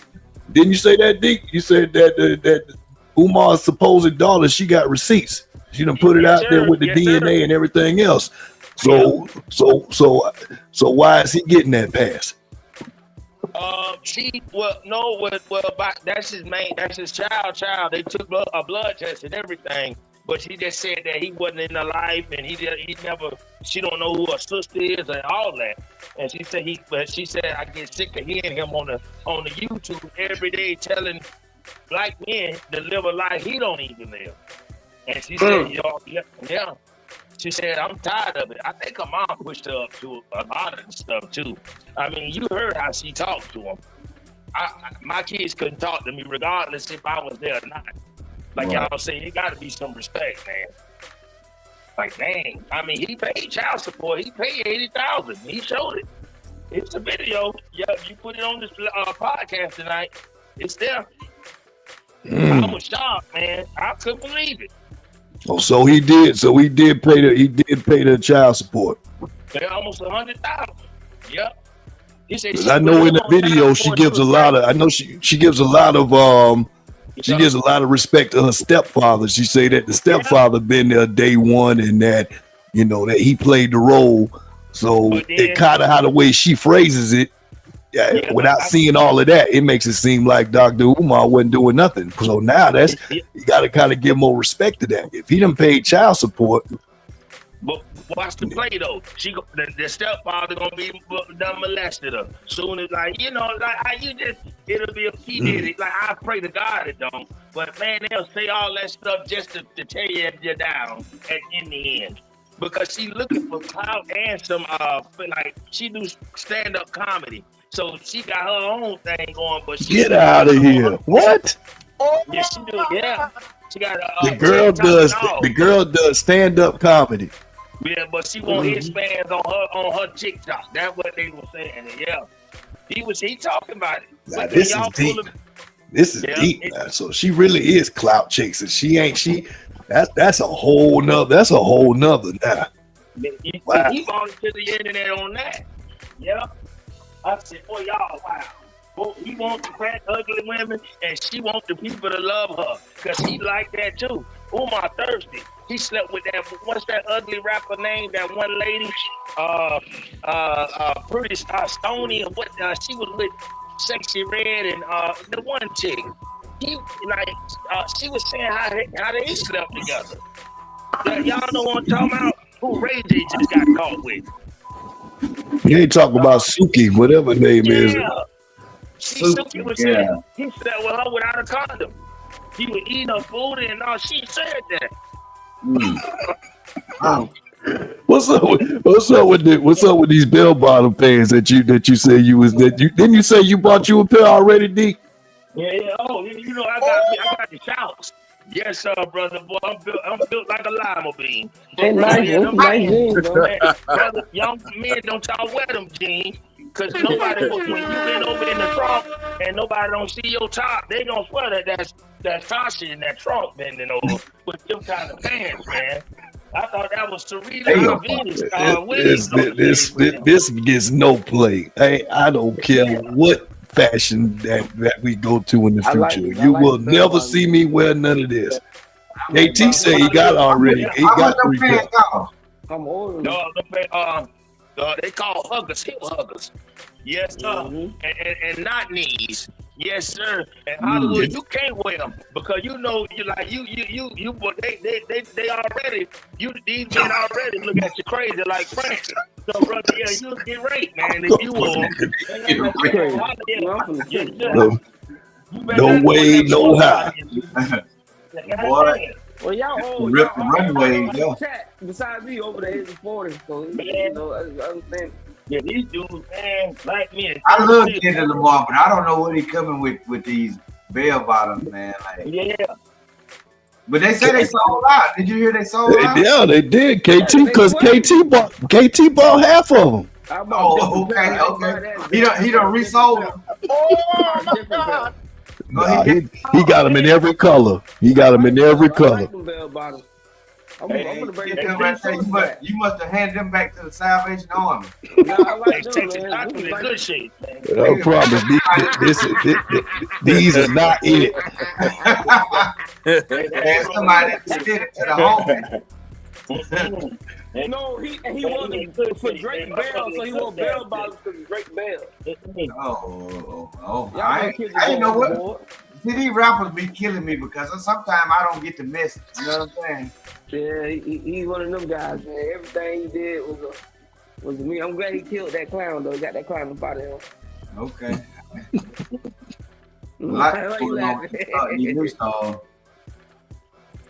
This why we gotta be in our kids' life too, y'all. That we gotta be in our sons' life, because the baby mama, the women to play with that type of ideal and have a little nay with them pants on. Man. Yeah, you gotta watch these chicks, man. They the ones who like that kind of stuff. You right about that too. You be like, they think it's fashion. They go put it on your son. Your son walk around thinking that's cool. That ain't cool. Yeah, and then next thing you know, brother, his whole lifestyle done changed. That's right. Them turn Sean into stuff. Yep, they'll even have one of them queens babysitting little man. All I'm saying, man, hey man, this thing getting scary, y'all. Now, what do we consider this? A woman that is, because I mean, this has been a remix. We see Lil' Kim, she wore this style many years back, and now Megan Thee Stallion, she got both boobs popped out now. You know, with Kanye, with his, I don't know if it's his wife anymore. I think they're going through divorce or whatever. You know, with her fashion, her fashionable no, I don't even know what to call it. It was a see-through no dress. Hey, I like it. You gonna show the picture? You say what now? I like it. That's a good fashion. Am I gonna show the picture? Yeah, Kanye West wife.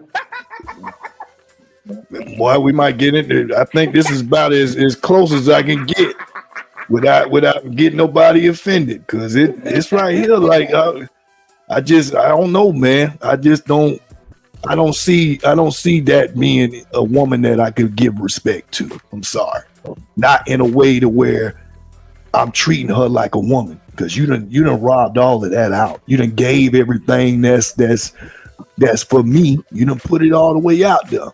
I understand, but Hollywood, this is Hollywood. They gonna do that out there. I'm telling you, they gonna express themselves in all kind of different fashion, any kind of shape, form. You wifing it? You finna wife it up? The one on the left or the right? Either one. That's all. The one on the left don't exist no more. That's the old Lil' Kim before the Michael Jackson surgery. Right. You wifing up? Is this wife material? Right. I wouldn't say that. So not by her reputation, but if I had one that had fashion, I would let her come out probably one time like that. I don't know. I might be open for fashion like that, but just an everyday woman, nah, I wouldn't do it. If that was her job and she was a model, let's say if I dated a chick and she was a model, and that's what she was doing before I met her, I have to respect the job that she get paid for. You know what I'm saying? It's all right to tell the truth, man. Say yes, man. You would. It's all right. Yeah, that's what I'm saying. Because it's certain terms in which I would accept that. You know what I'm saying? Yeah. No doubt. And she in her prime too, so you know she got made business. She probably got sponsors and got paid to wear that dress for one. That's a bag. Deke, you wifing that up, brother? What's that? Megan Thee What's she looking like? You wifing up any woman that you see out there in the streets like this? I'm asleep with her. She gonna get the truth, cause you a dick now. Yeah. So I'm still, I ain't all the way there yet, but yeah, she'll get the 3 o'clock appointment. Have an hour. Yes, sir, brother. I will. And I suck her left breast, the one that's out. Oh my goodness. Yes, sir, brother. You know that's my favorite breast right there. Yes, sir. I like them. Yes, sir, brother. Oh man. Yes, sir. But man, brother, it's so bad now. You know, a lot of these females stink. They smell like Asian dog. They say like a lot of these chicks are very stank. Y'all females, all y'all on the Instagram talking about this and that. You're nasty. Y'all need to take baths and do better. Cause boy, y'all got your whole room smell like mullet fish and cat and dog and toe jam and you and your mustard and y'all breath stink. Man, we gotta be honest, man. I don't like what's going on. And your nails dirty. Y'all ain't taking up. Y'all just look cute with the filter on. But boy, you look like Sam and his son in real life. God dang, man. Y'all, yeah. Let me tell you, y'all. I know everybody get cussed out. Yeah, man. That's all right. Yeah, man. Big Frank, you locking that down? Yeah, hey. Come on, man. You already know how I get down. I ain't need much with it, man. Not at the very least. If I meet her that way, I'm gonna have her getting out there, getting the money, and bringing it back to me. Is she gonna be a wife? Absolutely not. Absolutely not. But like you said already, she putting that out there for everybody else to see. What am I coming home to?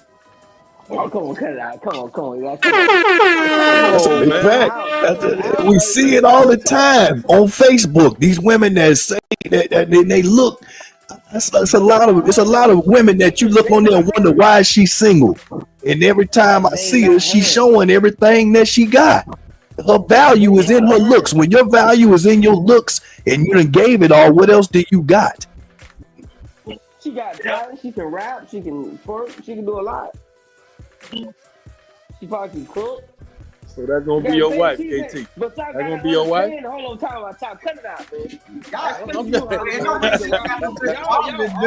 Y'all artists. She's in the entertainment business. She still got to do what she got to do to sell records. Yeah. She's not, so is she a wife? Yeah, she probably is a wife. Yes.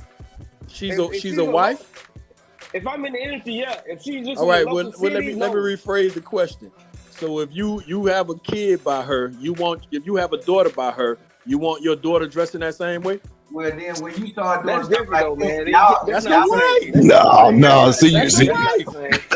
Listen, later on, if y'all want to do stuff like that, y'all can talk about that and change all that if you want to, whatever. Right now, that woman getting to the bag. You gotta respect that. That's all she worth, though. She can't be a wife, though. That's what I'm trying to say. You don't know that. You don't know her quality. You don't really know her worth. You just know that she took a picture. It's already out there. It's already out there. So let's say 5 years from now. I was just getting ready to say. Now let's look at this from the far extreme. Let's look at it like a Kim Kardashian, and she did a sex tape with Ray J, and it was 10 years ago, and then all of a sudden now you with her. Would you change your mind about her? These are clothes. This is not the same. It is the same because you got to read into it now. You got to create an opinion that is not going to just be based on all facts. It's going to be some of your opinion that's involved into it too. Like I don't know. They gave Kim a chance. She failed on all of them, so they were right about her. And Kanye, matter of fact, is being quoted as saying now that the reason why he exploits his women out there, and the reason why he had that swastika shirt on, was he is trying to provoke a thought of how the way he feels that black people have been treated in America, that we've been slaves to an ideals, and he's saying that that's how he treats his women to show that he's trying to model something similar, which is a little far out there, but he just flowing into the lane of people. He's doing everything he can to get out of this deal, and they won't let him out. That's why he's doing all this Jewish stuff, Nazi stuff. He's trying to get out of a deal, and they won't let him out. So he's trying to get canceled on purpose, and they won't do it. Shout out to Chief Breezy. That's a fact. I swear to God, on my mama. My homeboy. What'd you say, bro? I say shout out to 607 up, my homeboy. What another one, mama? What do you think he doing to get out of a deal? You say? Yeah. That's what he doing this for us. Kanye West is Gemini. He don't care about us. He care about the people. He care about his money. He care about him. He don't care about his white people. He don't care about his wife. He didn't care about Kim K. He cared about himself and his mom before she passed. That's all Kanye ever cared about. Well, see, KT, you forgot when Kanye was the only rapper who said in the face of a presidential George Bush don't like black people. He was the only rapper that said that. Right. Only rapper that spoke truth. Nobody had that man back. Nobody. No, he's the only popular rapper to do that. Rappers have done it who just wasn't the biggest one. Only rapper that had a platform where it was broadcasted across the Americas and said George Bush don't care about black people. And guess what, big friend? He the same rapper say when you get broke, they leave you for a white girl. And guess what he did? Every girl he been with been white. That's a fact. That's a fact. You can't trust him. His words That's a fact. mean nothing. That's a fact. Hey, I can't knock him on that one. That's a fact. Man, he talked all that noise and he did the same thing he was preaching against. You gotta remember these are entertainers about money, man. They gotta do whatever they gotta do to stay relevant to get the bag, man. That's what it's about. They ain't trying to come back to the project. Showing some clips from the 3rd annual Southern Blues Festival. Shout out to Ciroc Entertainment. That was a good look last week for the city. Had some good times out there.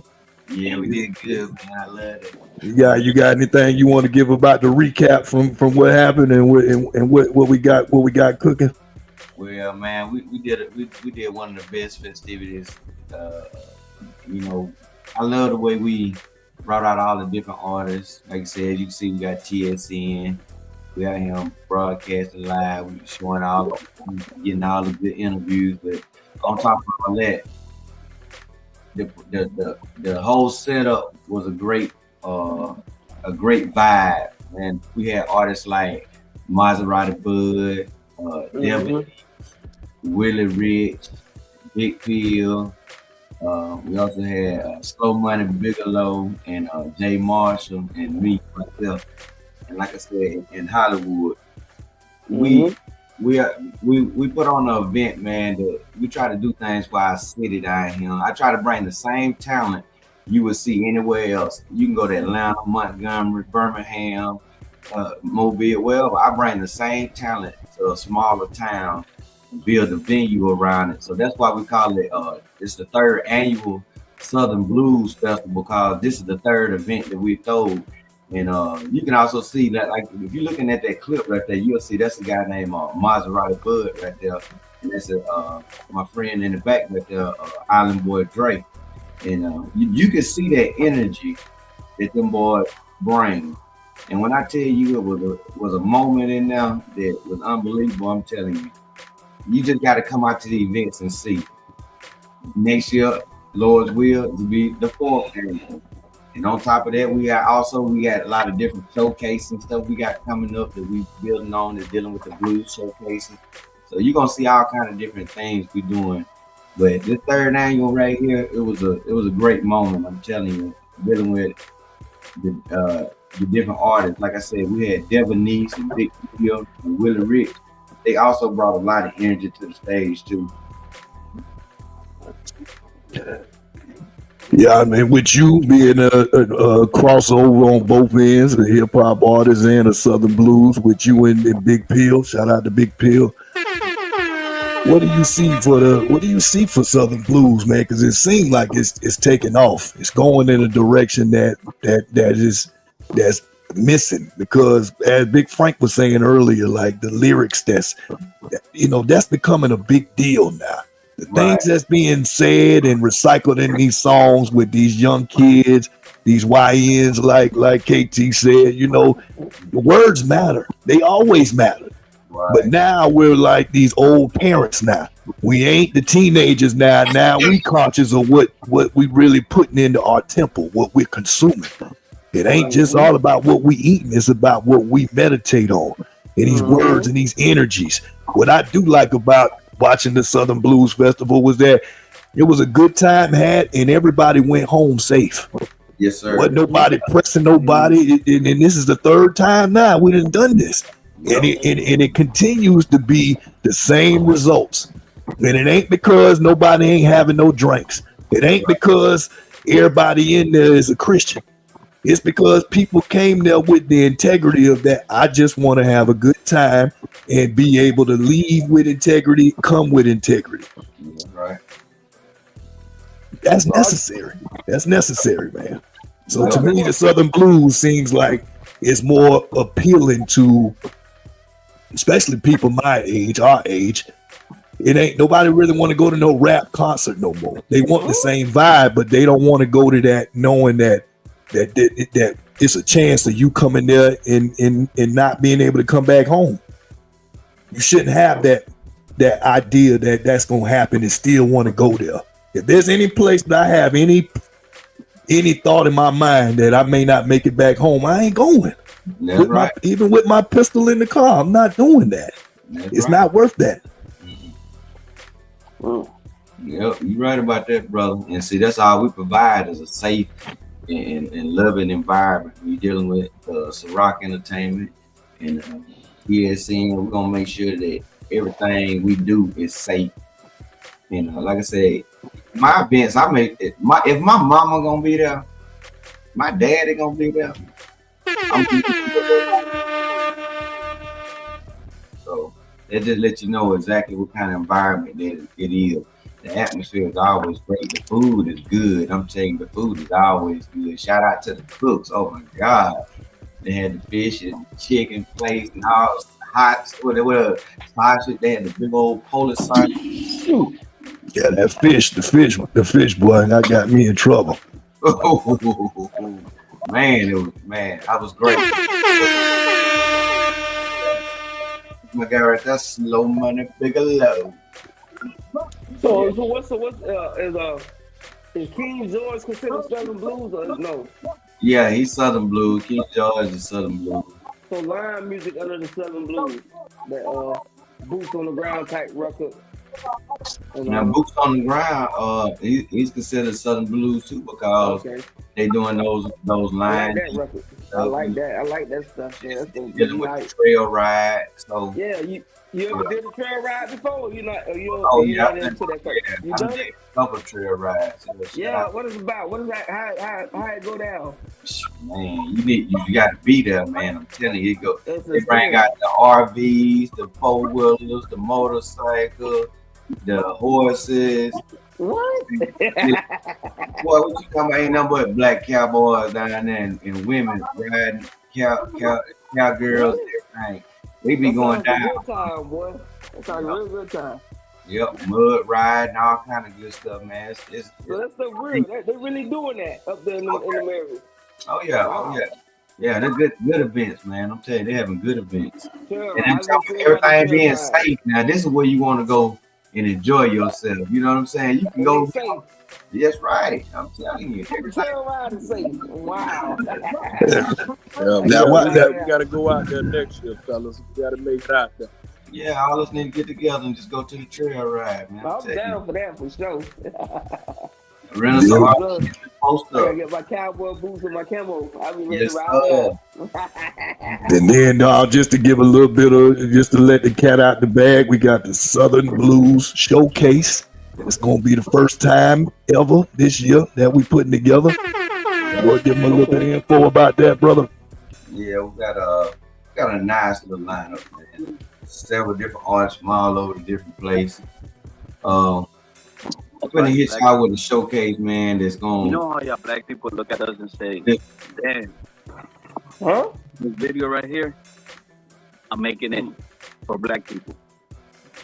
I don't know. What's going on? I don't know where that's coming from. I think that might be Weasel.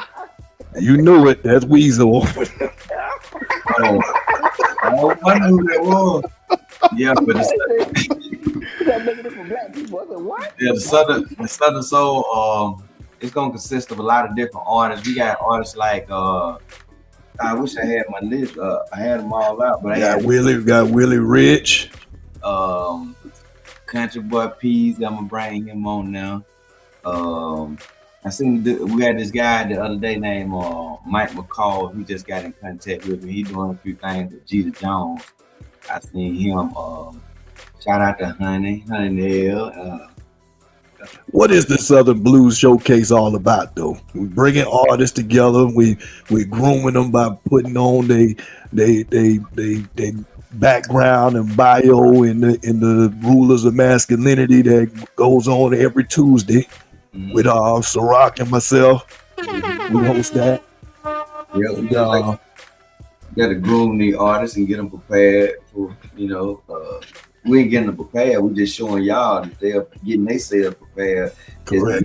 Coming up and coming Southern Soul artists. You know what I'm saying? So we really just introducing talent that probably wouldn't be seen unless you see it on the. Especially not together. And so we plan on having them all towards the fourth quarter. Gonna have all the talent that we've had through the quarters, that we've had interviews with, that and now we putting them on a showcase where we bring in the audience in live with us while we doing it, and actually having a panel that's going to weigh in on their music and their performance. And then after it's said and done, then we're gonna give them that package. We're gonna give them the same package that it's gonna take for you to get out there. You're gonna give them a professional music video done. Gonna give them a feature that's gonna happen for them. And then at the end of the day, they're gonna be the next one that's gonna be headlining our next show. Yeah, so that's something that we've been swinging at for a while, but now going into the third year of doing these events, because we've had the Southern Blues Showcase going on for the third time and the Ciroc birthday bash that happens in June. Matter of fact, got two of the Gemini brothers right here, him and Frank, Big Frank Nick, both of them got the same birthday. Ready. My big bro, my twin. Twinning in. So so it's been a good look. So that's been going on for the first half of the year, and now it's been a drought for the second half of the year. So we just been, just bouncing off of each other, thinking what can we do next now. Yeah, and this is it. Yeah, this is it right here. This is, like I said, the birthday bash is gonna be a good one too. I'm trying to see exactly. If I'm thinking about making it like maybe a free event, you know what I'm saying? I don't know if I want to be in house or in the open field. So that's the dilemma we coming with. But I know in the next couple of weeks we got to start playing and get everything in order. It might be like a big barbecue out there. Shout out to Ciroc Entertainment, man. Putting it on the ground. You heard me? I got my boots on the ground. Oh yeah, and shout out to 803 Fresh. Shout out to Island Boy Dre. Shout out to Monty. Shout out to Miguel Devonese, Willie Rich, Jay Marshall. Shout out to the Big P too. So this Southern Blues thing, this somewhat has resurfaced, or has it always been around? Oh, it's always been around. It seems like it's picking the momentum now. Oh yeah, it's always been around. It's just like the train keep on rolling. It keep on going, baby. Keep on rolling. I like it. I guess Florida, we south, but we really not. But I bumped into a couple guys from Florida that do Southern Soul. that kind of music. Yeah. Really? I need to look into that. I just thought it all was Carolina, Alabama, Mississippi. I don't even think Georgia in it that much, but they might be. Georgia, this all over the place, bro. It's all over the South. Yeah, it's all over the place. So everybody tapping in, bro. It's really that new wave, bro. I'm telling you. Yeah, I think it's a new wave. We're gonna catch that wave and go to the top. Right now, That way. Them dances, dog. I be trying to do them dances. I can't do them right. Hey, boy, you better get on YouTube and get you a line dance teacher. I gotta figure it out. Now the boy 803 Fresh got the fans. Now you need the fans. You gotta make it clap, bro. There's too much going on, man. Oh yeah. I'm too late, boy. The boys from South Carolina remixes. They do like 360 spins. They get back. I said, good God. I seen it. Well, I was like, when you try to catch on to one, it be another one come out. Yep. Yeah, I like that. I like that music. It's refreshing, man. For me. I guess I'm getting older. It's more chill, laid back vibes. You can have a good time, barbecue type vibes. Yeah. That's what folks need. You don't need to hear all that ratchet shooting up, bang, bang stuff all the time. You're right. Especially if you ain't in that lifestyle. It serves no purpose to listen to a young boy and all them guys. Because I ain't living like them. Right. Yep.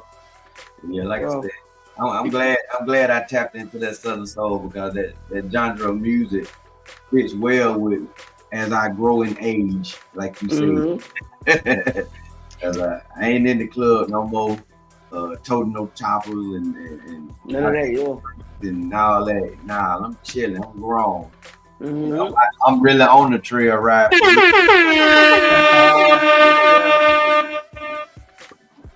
You gotta be for Weezo. This topic gotta be for Weezo. Yeah, he done. I think he got some technical difficulties. I don't see him down there in the chat. But you was bringing this up a little bit earlier, KT. I know you were saying how these funds ain't getting distributed, and especially even with the asylums being provided and all of that. You know, what's your breakdown on this? Man, I'm gonna be honest with you. This guy Trump, he don't know. He just whatever people in his camp telling him to do, he's just doing it. He don't know what's going on. Yeah. He really messing up. I heard Nebraska broken a little while. They keep it up. Nebraska? Man, you heard what Canada did? Canada said they're not selling no more United States alcohol in their country. Yeah, they took everything off the shelf. And the thing is, the alcohol they make money in Canada, nobody in the United States buys that alcohol. That's right. That's right. They're gonna drop those prices low. Yeah. Then well, China saying now that because of us putting more import taxes on they stuff that they prepared for war at any time now. So tell me, Russia and China on the same thing. And we don't want to beef with them guys. Yeah, see, one thing about it, they do drop the bomb on Trump. They might well get my Russian suit ready. Yeah.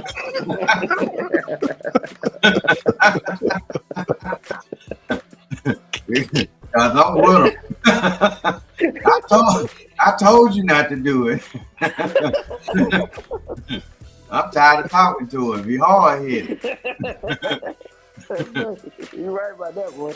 Man, golly, what kind of president we gonna put out? But dude, I want to do the people that put him in office.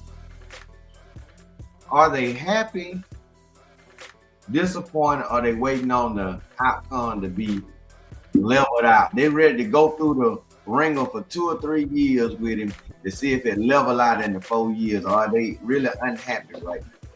They unhappy. I tell you this as a person who voted. I voted for Trump. Yeah, you voted for Trump. And I was voting for the lesser of two evils. I was voting for stuff like I don't want to see transgenders and things that I know that shapes the country because when it's time for men to man up, that's the wrong rhetoric. Yeah, I got you on that. These same men that gotta boot up and go cross seas and fight foreign wars. What we gonna do? We gonna put a bunch of transgenders to go do that? We gonna put our women out there to go do that? I agree. So how we galvanizing a manly, masculine force that's supposed to be? Because our first job is to protect. What kind of message are we shaping that? Because one thing for sure, wars is gonna happen. World War III gonna eventually come. What side of that do I want to be on? Do I want to be on the side that's gonna bend over, or the side that's gonna stand up? I heard that. Because it ain't nothing pretty about that. Ain't nothing pretty about war. Somebody gonna take a L. Somebody And so gonna we take got to be prepared for how the way we gonna take some L's, because it's gonna happen. Yeah, right. So, and I'm gonna take it standing up, brother. That's right. I ain't taking that bit of note. Yeah, right. Yeah, and you said something, and I understand that right there. And we and then the lesser evils, I understand. One wanted to let it slide, and one said no. And as we can see, he ain't lied about his campaign. He is on top of that. He done already told a few things out of school. I think the funding for schools, if they find Columbia teaching stuff like that in school, he gonna cut their funding. I don't agree with that though, man. You can't be teaching that stuff to no these kids out here, man. You don't In think school. so? You think I'm gonna let you sit up in there and teach my child about being a transgender? Oh, my bad. My bad. I thought you were talking about the Black history and all that stuff. Nah, he wrong about stuff like that. That's what I'm saying. Yeah, the transgenders, yeah, for that's sure. what I agree with you. Yeah, my bad. I thought you were talking about that part. But that's what I agree with you on that too. Now he doing a lot of things he said he wouldn't do, and he ain't trying to cut out Black history. Then took the month away like it ain't nothing no more. I don't know. Is any of y'all fellas participating with the boycott for Target for adopting the DEI the DEI exclusions or whatever that Trump? You asking me? So the DEI, every one of y'all. I mean, because in every town, it's almost you're gonna have a Target and you're gonna have a Walmart in every town across the United States, almost every city. I say. I can't afford to go to Target anyway, so it don't bother me. Well, Big Frank told me that's where he get his work clothes. That's where he get his work fit. So Big Frank, you still giving them your dollars for their polo shirts that you getting out of there in your khaki pants? Hey man, I work from home, man. I ain't got to buy no business clothes, brother.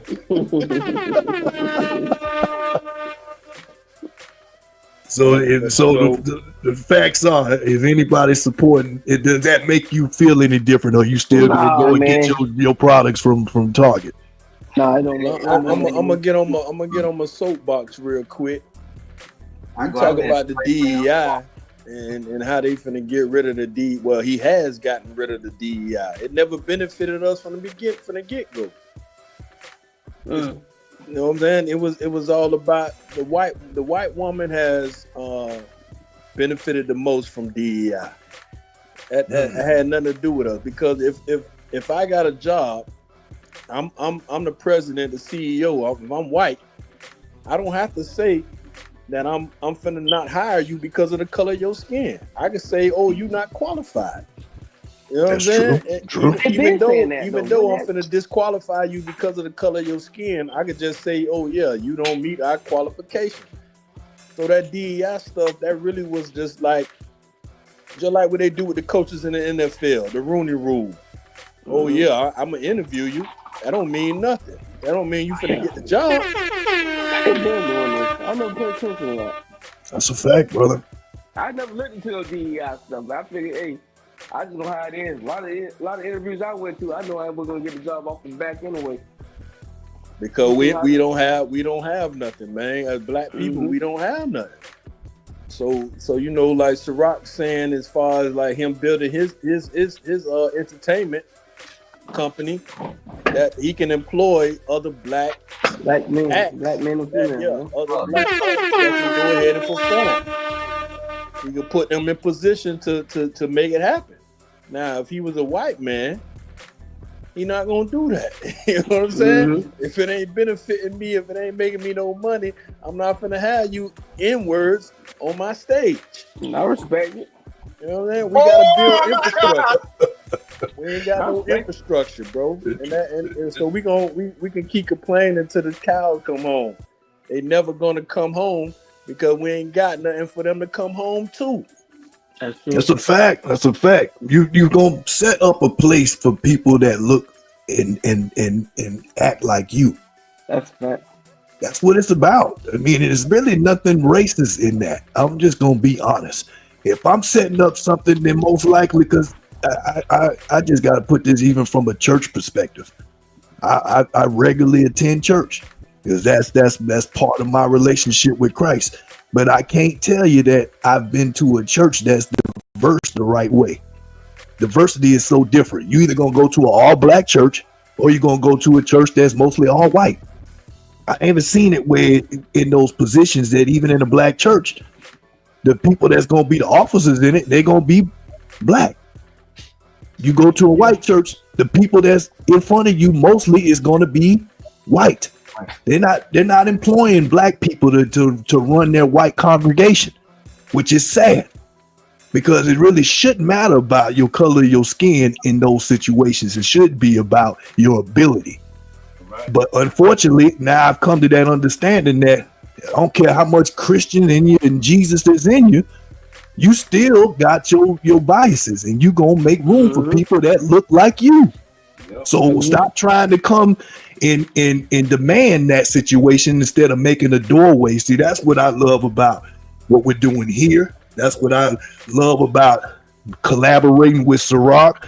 I love that we're opening doors. We're not complaining. We're not sitting up here. Now we still can recognize that those are still that's still, that's real. That's a real thing.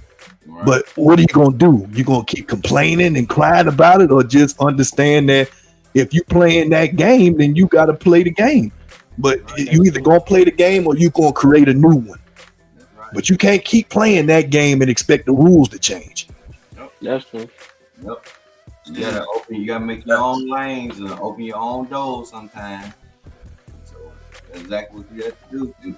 And everybody can do that. Everybody can do that open doors, like you said. Black entrepreneurship is the thing. You might as well build, because like if they already doing this with this DEI thing. So just imagine how much worse it's gonna get later. So now you got to take it upon yourself to be a boss, to open these doors and open these gates up, because ain't nobody giving you nothing.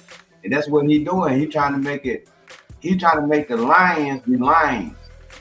Yeah. So you need to be a king of the lions if you're gonna be out there. You know what I'm saying?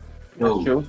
So that's all that Trump trying to do. He's trying to make it hard. He's playing hard ball. So if you're gonna be able to stand against the competition, be competition. So if they can't do what we do, bring what we bring to the table, then you got to see what you're trying to do. You're trying to go forward with what you're developing. See, a lot of people don't see your vision and have that same dream. That's why they can't get as far as you do with what you're doing. See, Frank, boss. Hollywood a boss. You know what I'm saying? We all bosses. We trying to get to the next level. You don't see nobody else do that. That's true. No, and it allows you to not be so concerned about what people feel either, because people gonna have their opinion. Right.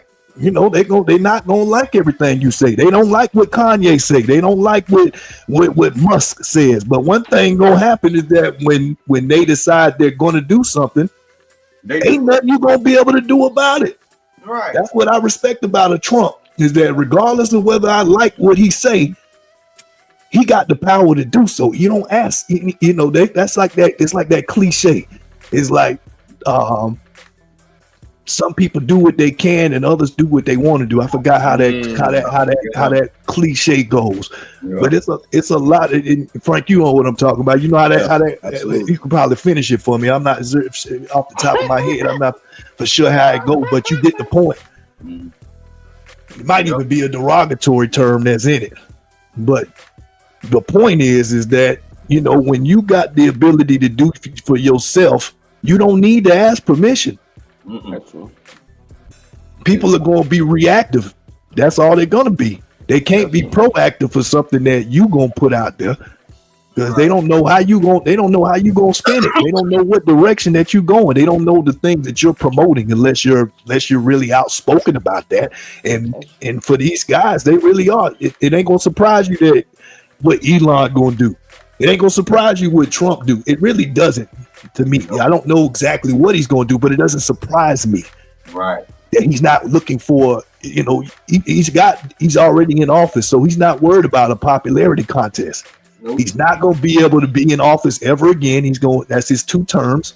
So he gonna ride this. He gonna ride it till the wheels fall off. Best believe that. But I think that out of what he's gonna put in place is that he gonna protect where his money coming from and how he getting it. So if anything gonna happen, I believe that we're gonna end up having to be more militarized on the U.S. soil, because we got to be prepared for somebody to bring it to us. We stop thinking about we gonna go to somebody else and bring it. We got to be prepared for how it's gonna happen if somebody come here, a 9/11, so to speak, something that's gonna hit. What you gonna do? Right. You're gonna be waiting for the city government, the federal government to come help. Right. They ain't doing that with hurricanes. They waiting. People are displaced, and I'm waiting for somebody to come bring some guns and help me. Right. Ain't waiting on that. Better get prepared. Right. That's where men got to be men. That's where all this foolishness, this social media stuff ain't gonna last.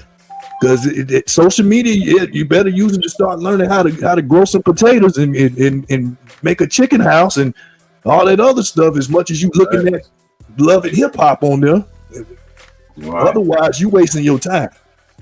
Yep. Like I said, bro. Fact, brother. Like I said, I feel that it's gonna be a next war. You know what I'm saying? Because when you start moving money around, and like he's saying, he's trying to protect the United States money. You know, we really send a lot of money out, and we really in debt because of a lot of bad decisions. Even though reaching in there, he's stirring up the pot. He ain't really digging deep as he could, but he trying to get it balanced back out with the federal and all that stuff. Where you seen we had like 6.5 million people receiving a check that was 112 years old. Why would we have money going out like that? Why are we not monitoring our budget better than what Elon Musk just jumped in and found all of a sudden? There were people before that, 8, 9, 10, 12 years ago, that could have, leveled it out. So for him to do something like that, make a power move like that to try to correct some of the debt that our country is in, I respect Trump.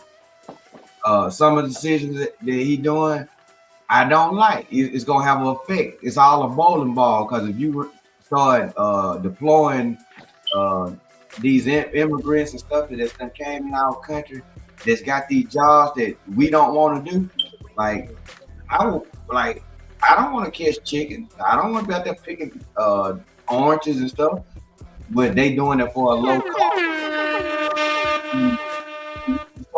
Somebody got to do that job, or we're gonna have to invent something that's gonna be able to keep that production up. But either way it go, he making power moves, and by them, moving them people out of him, you getting rid of a lot of people that's in our country that are violent and that's doing senseless murders, rape, fraud. There's a lot that drugs, smuggling. Let's just be real. The level of consumption in the United States is just a different beast. Right. If you look over in Europe, they don't work like we do, and yet their dollars. You got nations that their dollar is competing worth more than the American dollar. But yet we operate on a 24-hour basis. Up until 9/11, Walmart was open 24 hours. All these places open 24 hours. To COVID. Yep. COVID put Walmart back down in 24 hours. So our consumption is what makes that happen. Like these 24-hour food places, we ain't got no business eating nothing at 3 o'clock in the morning unless you just got off work. So it's an exception for certain people, but it's just the level of consumption that we have is going to always put us in a problem. That's why we can pay $438 million to Nick Saban to be an analyst on TV. No, man. Ain't that something, bro? And now he was complaining so much that them black boys that he bringing out there to Bama getting a check. You want to be the only one getting a check. That's right. That's right. Got that. Money, we got money coming all kind of places. And so if you can be able to demand a check like that, then what's the difference between them?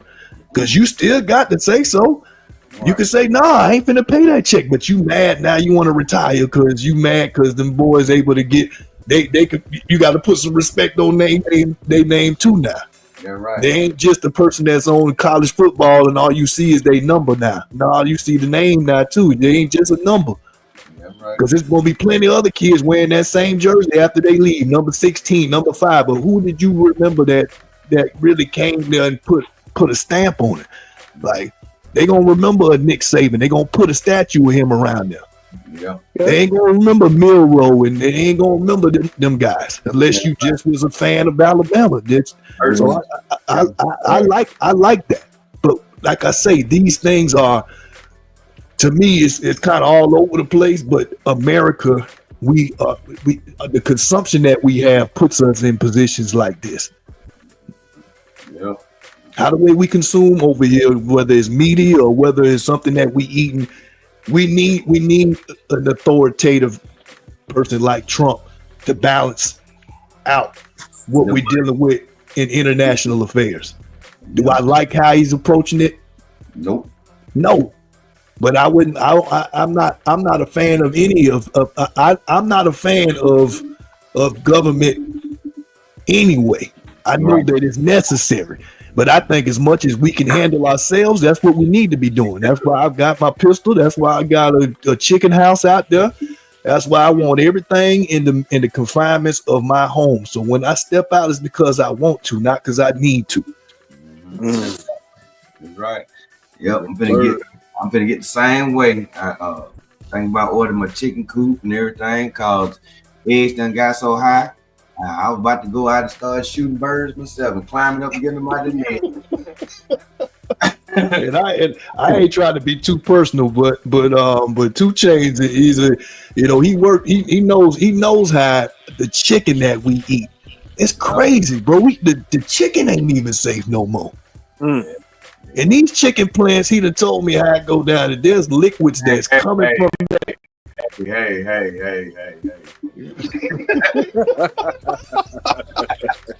It's crazy, bro. Yeah, but look, you don't need to. Chickens are made in 2 different ways. I want you to understand where you got one that can be raised with non-antibiotics and some that can be raised with antibiotics. I'm gonna tell you like that right there. That you see that on the packaging in the store. Okay. For some chickens are raised faster than others. You know what I'm saying? And by them being raised faster than others, you're my bad. I'm gonna hit my thing. You have all kind of problems when something is grown a little faster than that. But by the world's production out here, things need to be grown a little faster. I don't care what it is. You can look at anything, a pig, a chicken, whatever we producing out here in the world, it has some kind of antibiotic added to it to make it grow a little faster because we got millions of people need to be fed chicken. We got millions of people need to be fed pork. We got millions of people need beef. You know what I'm saying? So where you think it's coming from? You know what I'm saying? You think that we sitting around waiting on a cow to really grow all the way up 2 or 3 years before we slaughter it? You know what I'm saying? Exactly. When you got chicken joints that's open 24 hours, they need that chicken. Where that chicken gonna come from? Yeah. Hey, they eat up 2 or 3, 4, 5 pieces. They order 12 pieces. That chicken and waffles at Waffle House. They need that chicken to go with them waffles. Where they get it from? Right, and we got millions of people got factories of chickens all over the world, and it's just mass production of it. So that's just how it goes. It's gonna also, like I said, when you have hormones like that, I wouldn't deny if it made your kids taller or not. So the food out here in the world is just made different. What you got right there? KT, you still there, brother? The AI? Yeah. Man, you see how they tried our FSU, man? You see. That got to be screen, what you call that? Photoshop, man. No. You sure that ain't coming from the game? They do that all the time. Man, that Photoshop, man. Look at that dude, man. That ain't nobody real. That ain't the new college football that's out there. All the teams got the same look. That looked like the Florida State kicker. If you ask me. I mean, we enough for no Miami Hurricane. Had all that talent and lost to Syracuse. Yeah, they look like the PlayStation 5 just glitched. That look like a kicker if you ask me. Them boys had all that money and lost to Syracuse. I think we were supposed to talk last week. Who was going to be the better prospect? Who going to be? Is it Cam or is it Shador? Cam Ward. Thank you. I appreciate that, brother. We went ahead and swallowed your pride and let the truth be told. Hey, listen, I appreciate that. I like Miami players once they leave that school. Once they go to the pros, hey, I don't care.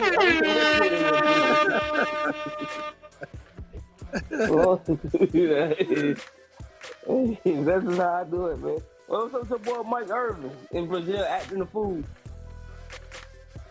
What Mike Irvin on the 8-ball, man. I think he's back on that 8-ball. He's back on that 8-ball in JG. He ain't got to do no drug test no more now, so I'm sure he do. Who else said? Somebody just said that they was doing they was passing all their drug tests by getting somebody else's pee. But he already out of the league. I'm trying to think of who it was. I can't remember his name. I just saw him the other day.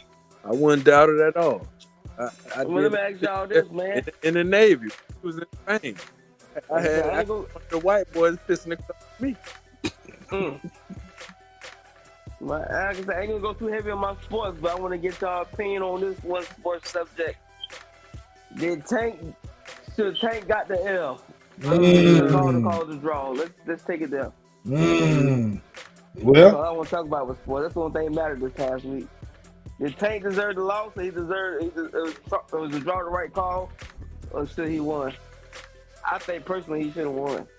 Man, Tank looked beat up. He did, but man, that boy Roach had more bruises on him. Roach like he got out. Tank looked beat up, bro. Come on now, we talking about Tank. We talking about the bruiser, the one that's supposed to do it. You're right. He went himself. He went himself for sure. We talking about the one supposed to do it to you. You know what I'm saying? Serrano gave him an excuse saying that because of how the way he got his hair braided, that it was oily stuff in his face. So it was causing them some issues. You put lotion on your face and play football. What's that lotion get in your eyes? You can't But I thought the rules was better. He stopped juicing his head up then. I thought you had to knock the champ out. Hey, I'm gonna tell you like right here, ain't no excuses in boxing. Hey, excuses. It was a good fight. I thought what you were saying, Big Frank? I thought you had to knock the champ out, though. That was where I was finna go at it. To be the champ, you gotta beat the champ. I'm not a fan of scorecard when it comes to a championship fight. If you gotta leave it to the judges, you and that's been an all time. That's like we've been knowing that for the longest time. Since I was a kid, I've understood if you got to leave it to the scorecards, you in trouble. You better go out there and leave it all on the mat. So to me, Frank, the one that put me on to Tank. I wasn't a believer at first, and even though he one of my light skinned brothers, I just thought he was overhyped. Because of the division that he's in, these guys are small. So I'm always a fan of heavyweights. But I mean, he's dominated the division. Nobody can take that from him. Roach, I thought he fought a decent fight. I just didn't think. I think that it was the right decision. I don't think Tank should have won that. I don't think Roach should have won it. I think the draw was the right decision. I'm not sure about that whole, did he take the knee? I looked at it and whether or not it should have been scored a knockdown or not. That's a question too. Did y'all think that should have been a knockdown? It was. He was weak.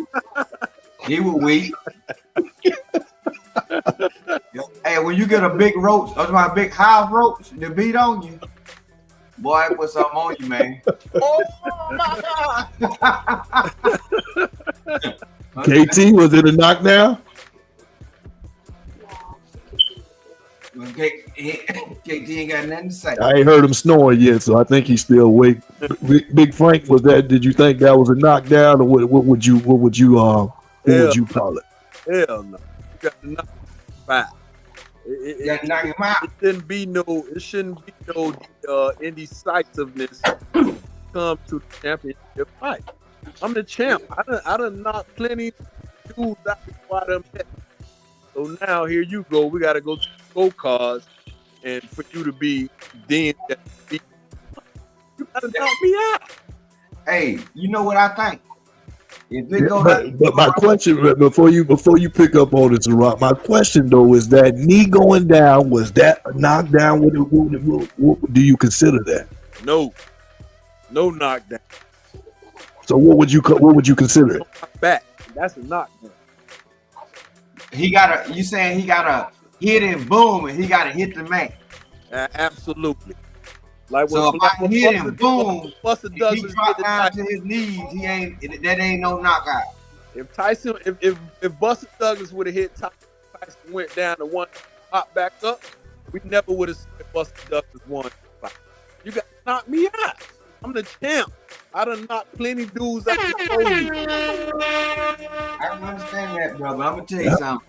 I can hit you and knock you down to your knee, and you ain't got no more fight.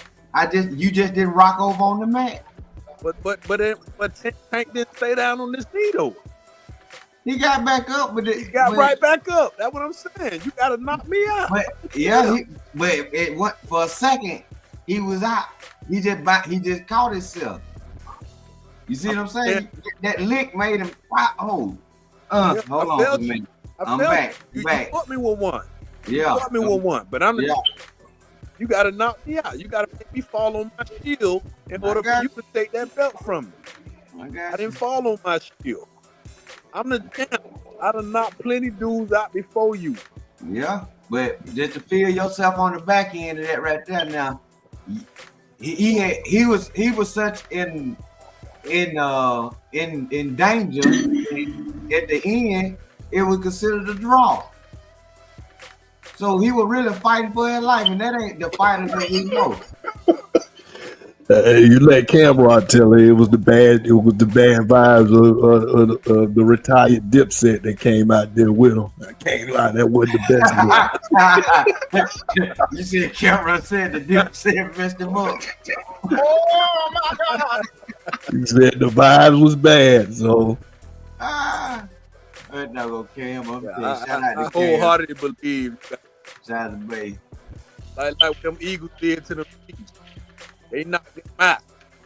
It ain't no question that the Eagles was a championship football team against the Chiefs.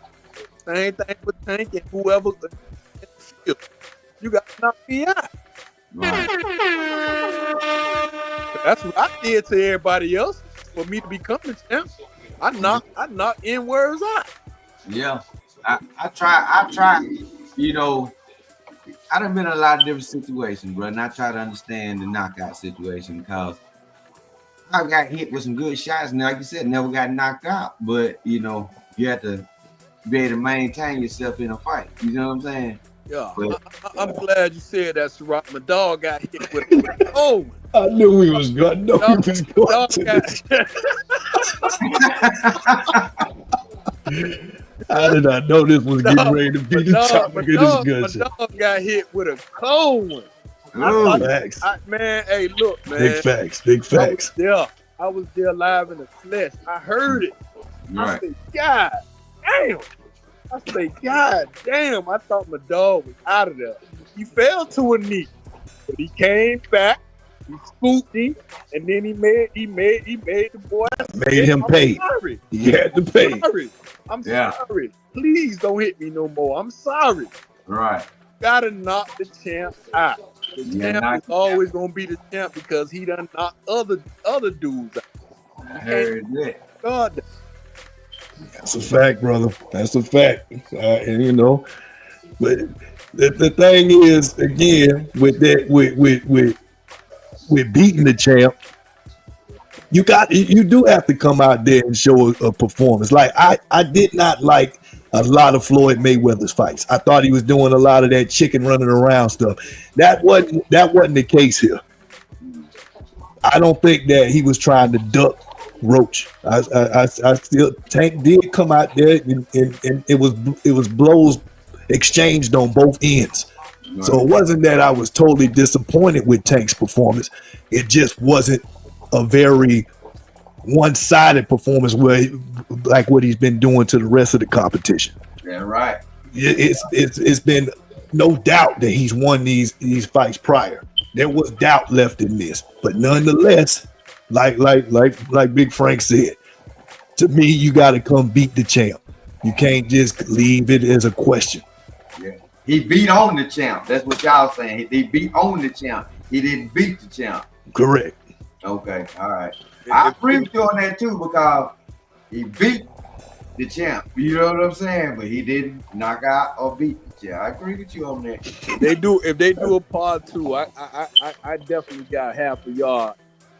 I ain't gonna say half a yard. I got half a grand. I got half a grand. I got half a grand on Tank against whoever. If they do a part 2. When they fight again, you call me. There it is. We got it. We got it on recording now. They call me. I remember the situation like yesterday, man. We was on the aircraft carrier together, and man, that fight was boiling for a while too. Yeah. Frank already know we used to play fight with each other in the barracks with everybody else, and so everybody kind of thought that was the relationship that we had, that everybody else could share that relationship. It wasn't like that. Right. So I would play with him like that. He played with me like that, and you know what I'm saying. And that was how we was able to get steam off after a long 16-hour days working 7 days a week. So. Right. This dude came and broke my chain. I had my chain that I had, got straight out of boot camp. You know, I'm happy about I always love my jewelry. So he done broke my chain and it was boiling. Because I'm a guy that tries to keep peace, man. I wasn't trying to make no wave. But let the other side of this story, Big Frank, tell me that I was egging it on. You know better. I don't believe I was egging it on. Hey, Frank. Hey, nah, he was touching the white boy face. Yo, yeah, homeboy. You don't know me like that, homeboy. Don't touch my face, Ford. Don't touch me, Ford. Homeboy. Ford kept poking him in the face. Next thing you know, bah! I say, God damn, what the fuck happened? Excuse me, Link. I say, God, what did happen? I see my dog just go to the ground. Like he went down on one knee. When he went down on one knee, though, he scooped him. And that was it. It was all she wrote. He had done beat him to a pulp. I mean, blood everywhere. Yeah. Everywhere. I'm right there like I'm fighting. I'm on top of the crowd. He on top of Buddy. I'm on top of him. Like, yeah, you better whoop this white boy. You ain't coming home with me if you don't whoop him. I heard this white boy. I mean, man, he had him apologizing. I'm sorry. Please don't hit me no more. I'm sorry. I say, yeah, that was it. You gotta beat the champ. You can't just say you hit the champ. You gotta beat him.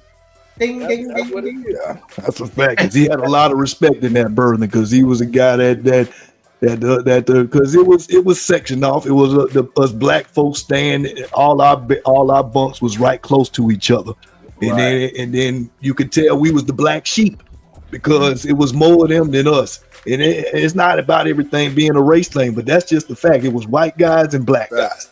Wasn't no really other race that was represented there. And it was about 100 of us in that room. Right. But you always know how it is, though. It seemed like it don't matter how diverse you try to be. It just seemed like, blacks hang with blacks and whites hang with whites. But, and this dude, he was doing the most. He got in trouble for the same thing that if the black dudes would have gotten in trouble for, they would have got kicked out. Right.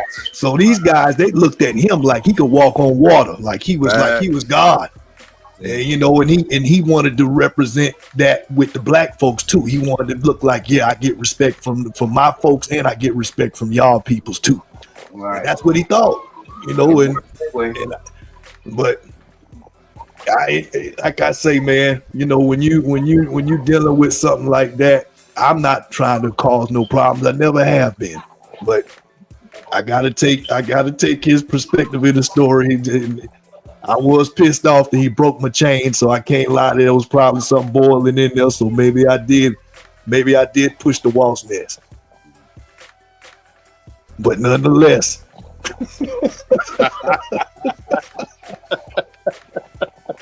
Nonetheless, I sprayed some Raid on that wasp nest and killed the wasp nest to death. So it was nothing else to be settled after that. Well, it was a wrap. That's a fact. We never talked. I never said nothing to him. Saw him again. Matter of fact, he was on a different shift from me, so I never remember seeing him no more because we used to be on the same shift. And somehow or another, he was on nights, so I was on days. Never saw him again, and I wasn't trying to be braggadocious about it either. It didn't make me feel like I was He-Man, but I was glad that I got some straightening out of that. So and it was even better that my brother saw me do it too. So so we still talk about this story on both sides of it because he did catch me. I can't lie. I see this like yesterday. It was like in my mind I saw like the light sign that says the Hollywood show. It was a light sign in my head that said, I can't let Buddy whoop me. I swear it came across my head. Because all I heard was him saying, oh, I was like, because he caught me. He sure did. And the ones that hurt you are the ones you don't see. And I didn't see it coming. And he clocked me. He sure did, bro. Yeah, you had Buddy looking like Adrian Bronner after that, though. He had to got in that rack. He was all bloody and everything. I said, God. Yeah, they took my shirt because my shirt had all kind of blood on it, man. It was, hey man, that's what happened. We out. That's wartime, man. We was out at war, for real. But man, what about this little baby situation, man? Is there any truth behind this? Because did he get arrested for it? Did he? Because I know the video shoot was supposed to be used as the blame of why he's being implicated as part of the murder of these little boys. You know anything about that, Ciroc? Well, what I heard a little bit about it. Said an altercation broke out at between by him being in somebody else's neighborhood, and hold on for 1 second. But it said an altercation broke out by him being in somebody else's neighborhood, and they were shooting a video. His team retaliated and shot back. When they shot back, bullets flying everywhere, just like any other scene. That's one thing I hate about a dumb situation. That innocent bystanders get killed and hurt. You call these bullets, y'all using these semi-automatic guns, slinging bullets all over the place. You ain't trained professional to be dealing with a gun, and you out here killing innocent kids. You got to pay for that. If you think you that gangster and you can control and handle that weapon, know what you're doing with it. Hit the target that you're trying to hit. These little babies do not deserve to be killed because you out here playing the gun hole man. That ain't how it works. Big facts. So somebody needs to be accountable. There need to be some justice behind it. It do. So do you think little baby need to be accountable even though he wasn't a trigger man, or just because he orchestrated the event? No. Little baby is over there handling business. Okay. And you got to understand before you start pulling the trigger, do you want to get yourself involved in that? You understand that? Because everybody got a decision to make. If you gonna get yourself involved and know what you're doing. Thanks. You shoot it what you're shooting at, brother. If you know there's a lot of kids out there, don't pull the trigger. Don't put yourself in that situation. Because you know your aim ain't that good. You ain't no trained sniper. So yeah, it's a time and a place that when you do things like that. And by them being reckless, that's what they call being reckless. That's why you young kids get so much time, because you was being reckless with a gun. You sitting there thinking you can open fire in an open, crowded area. You can't do these type of things and see the justice come out of it. y'all are gonna be held accountable. It's gonna be murder every time. I don't understand what they be thinking. Like, I understand you want to shoot back, but I don't know. I don't understand. It's the energy that comes with what's going down. Yeah, I guarantee if it was a Christian rap song going on, would that energy be stirring up? No, it wouldn't be enough. No, it wouldn't be. Good point. So you can't really. So to me, the part that needs to be held accountable is that this is the energy you are bringing with your music. Now, let's be real. Now, I don't think he should take accountability for somebody being shot if he didn't do it. So we know that that's not the case. He didn't do the shooting. But some level of accountability is that you bringing this to these neighborhoods that you really taking advantage of. These people see you as a god. So they coming out there. I mean, even when we was out in your hood, when what was the name of them fellas that did that video shoot out there, 2 Chainz? Oh, you talking about Young and Ace? Young and Ace. And yet, you know, to each his own. But you know, Ciroc was out there and he seen that these little kids, these kids that's out there in the droves, bro. They just all over the place. Looking at him like he like you know, like he's God.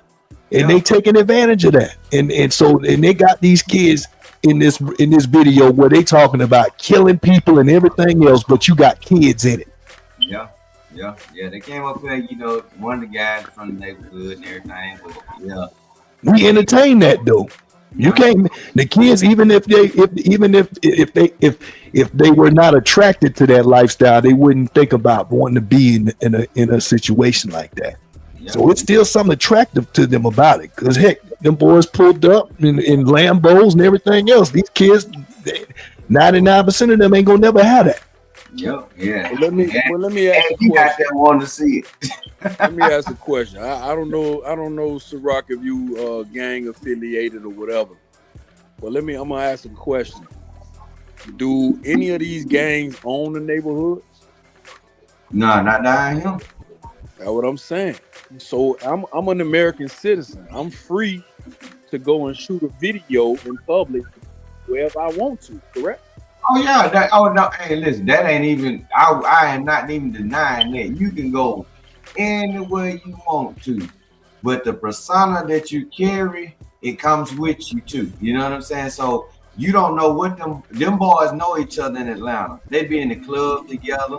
It's just like being around here. I'm just an hour and 30 minutes away from Atlanta. You know what I'm saying? So it's nothing to know people from each other's neighborhood. You know what I'm saying? So what altercation came on right there was something that they probably could have let slide to another day, but they wanted to be ignorant because he was out there shooting a video in one of their neighborhoods. Exactly. Jealousy, envy. Yeah. And I don't agree with a lot of what Fat Joe say, but he had an album called Jose. Jealousy, what it was? Jose. Jealousy was something envy. Right. You know what I'm saying? It's like you don't own that block, you don't own that street. For you to have this false sensitivity or this false, you know, inclusivity, thinking that you say that okay, because you on 58th Street, that's the street that I stay on. You can't come film there. That's ludicrous. Yeah, and no.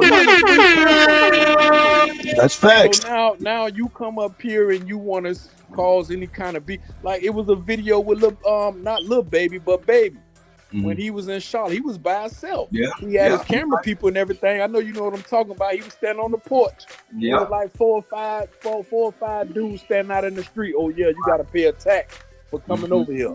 Right. You niggas don't own nothing. You don't come up here and tell me I got to pay a tax from being here. So now you want to go ahead and try to shoot. I don't know if they shot first in the case of Lil Baby or whatever. I don't know if they shot first or whoever shot first. Right. Like, that's not in my opinion. Granted, I pray that those kids lost their life. I pray to God that, you know, their souls are collected and they're going to heaven. But that's not that man's fault. If you brought that to me. You brought that to me. I'm out here trying to make money. I'm shooting a video for my album so I can make money. You out here talking about, oh, I gotta pay a tax for being in your so-called a neighborhood that you say you own, but you don't have no claims on that. Right. The government own this. The That's government right. pay taxes. The government collect taxes off of that. That's right. So I can't fault him for that, and no court of law is going to be able to fault him for that. They unless they gonna put hold any up. kind of charges on him. They gonna hold up. Only person gonna be accountable for that is that shooter. Facts. You know, I can't put nothing on back. What it looks like, if they want it to be, see that baby been under investigation for a long time. You know what I'm saying? Right. Correct, because of the persona. Because it's like just like the little Dirks, just like the NBA young boys. They locking them up because they taking you on your word. This what you saying. This the life you bout. So when these situations start to stir up, then we believe who you say you are. You say you that gangster. You say you that you bringing the stick. Yeah. I mean, like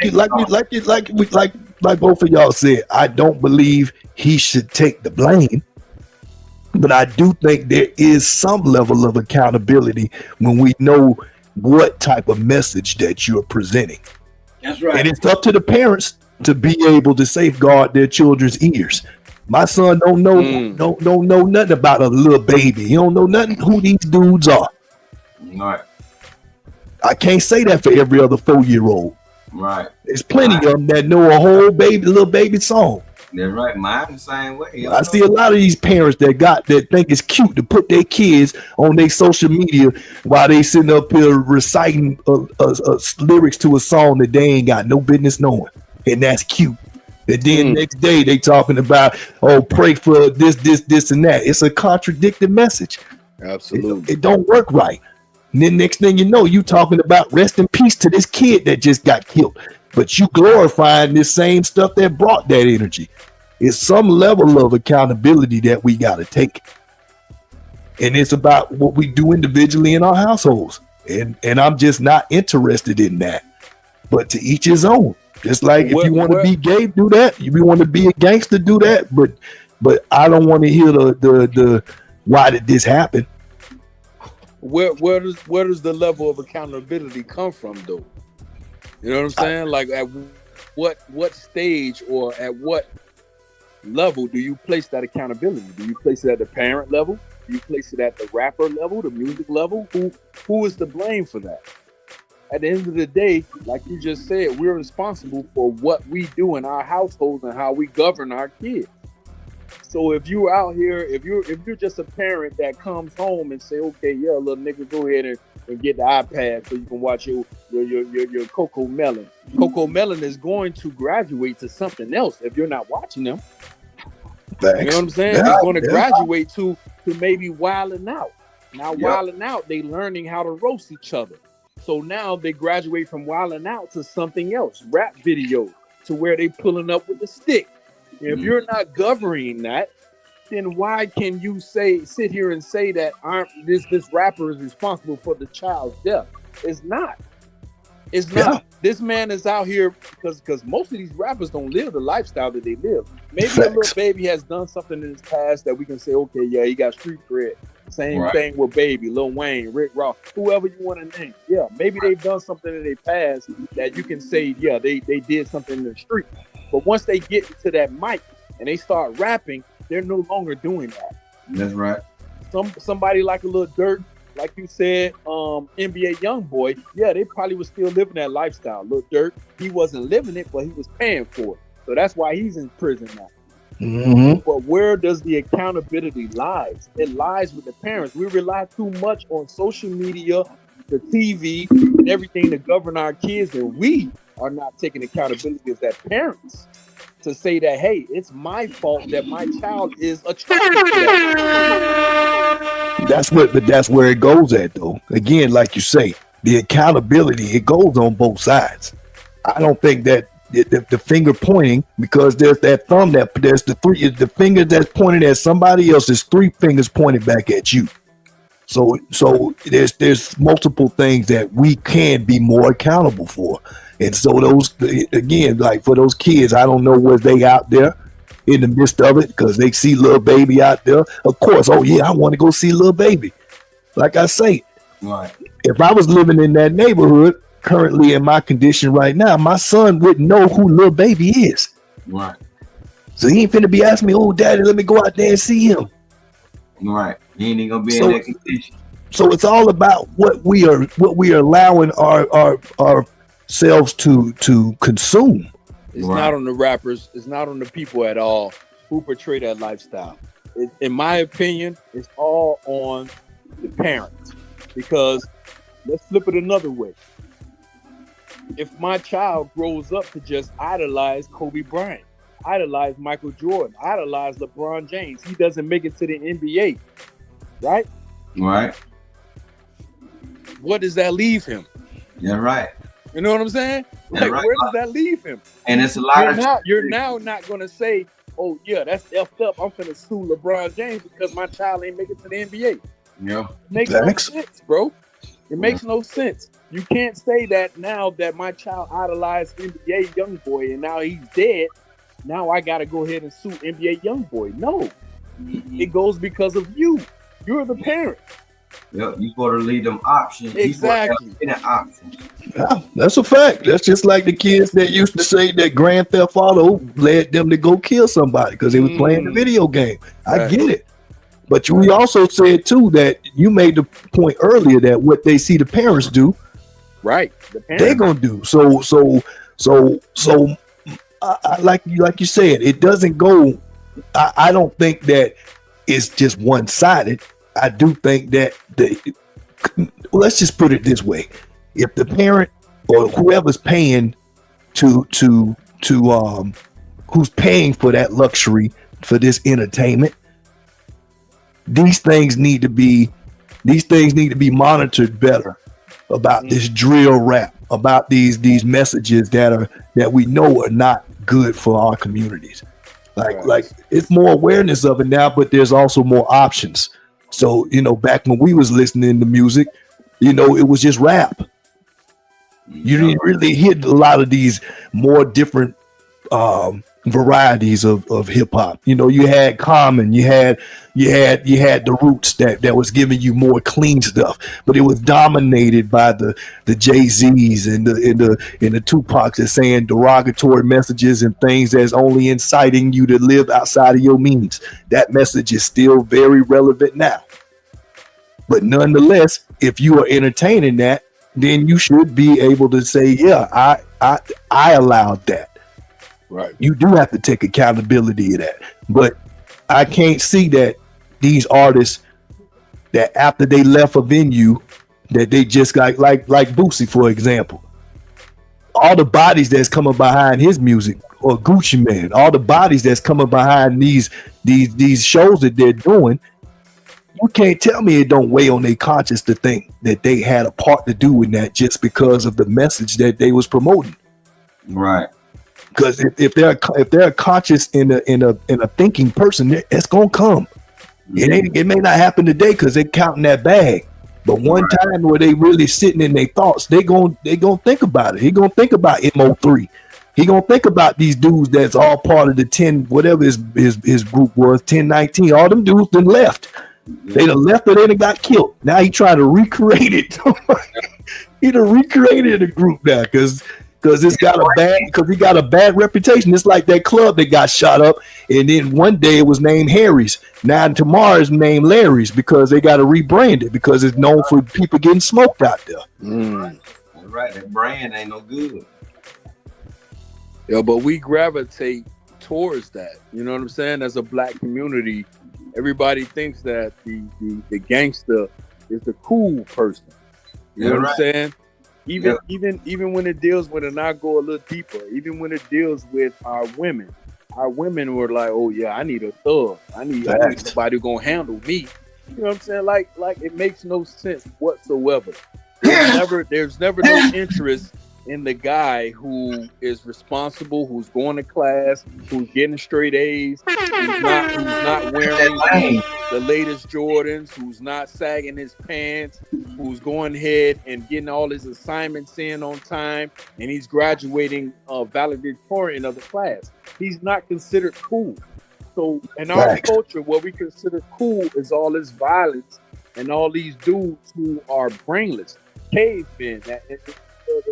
You know, to say the least, they're cavemen. They're just, it's just straight violence. It's just straight, I'm gonna attack you because I don't like what you represent. It doesn't make any sense. No other race of people on this planet operates that way. Yep. And then we go ahead and villainize those who are making music. Yeah, they're saying, yeah, I ride in the Benz. I got this $20,000 chain on my neck. I wish a nigga would take it from me. I'll shoot him in his face, whatever the case may be. But it's our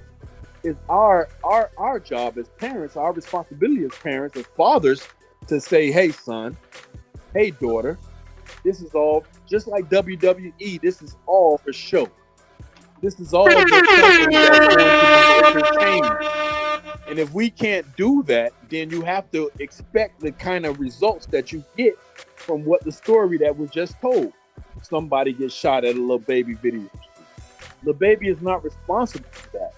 The people that are responsible for that are those who try to placate that they're saying that this is my hood. I own this. When you have no vows to it, you don't claim taxes on it. You don't have no deed to it. You don't have a pink slip. You don't have a white slip. You don't have any kind of ownership on this typical block. But yet you think that you can go ahead and take another man's life because he's standing there and making money. Like, it makes no sense, bro. We have to stop that, bro. That thought process that they done developed, they like these YNs, I'm telling you, it's just ridiculous.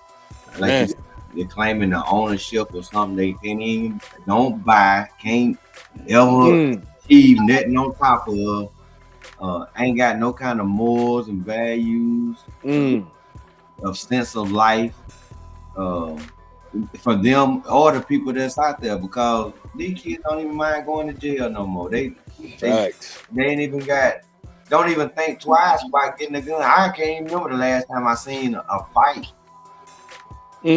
All I hear is about, I can tell you gunplay all day. I can't remember the last time I seen a good fight.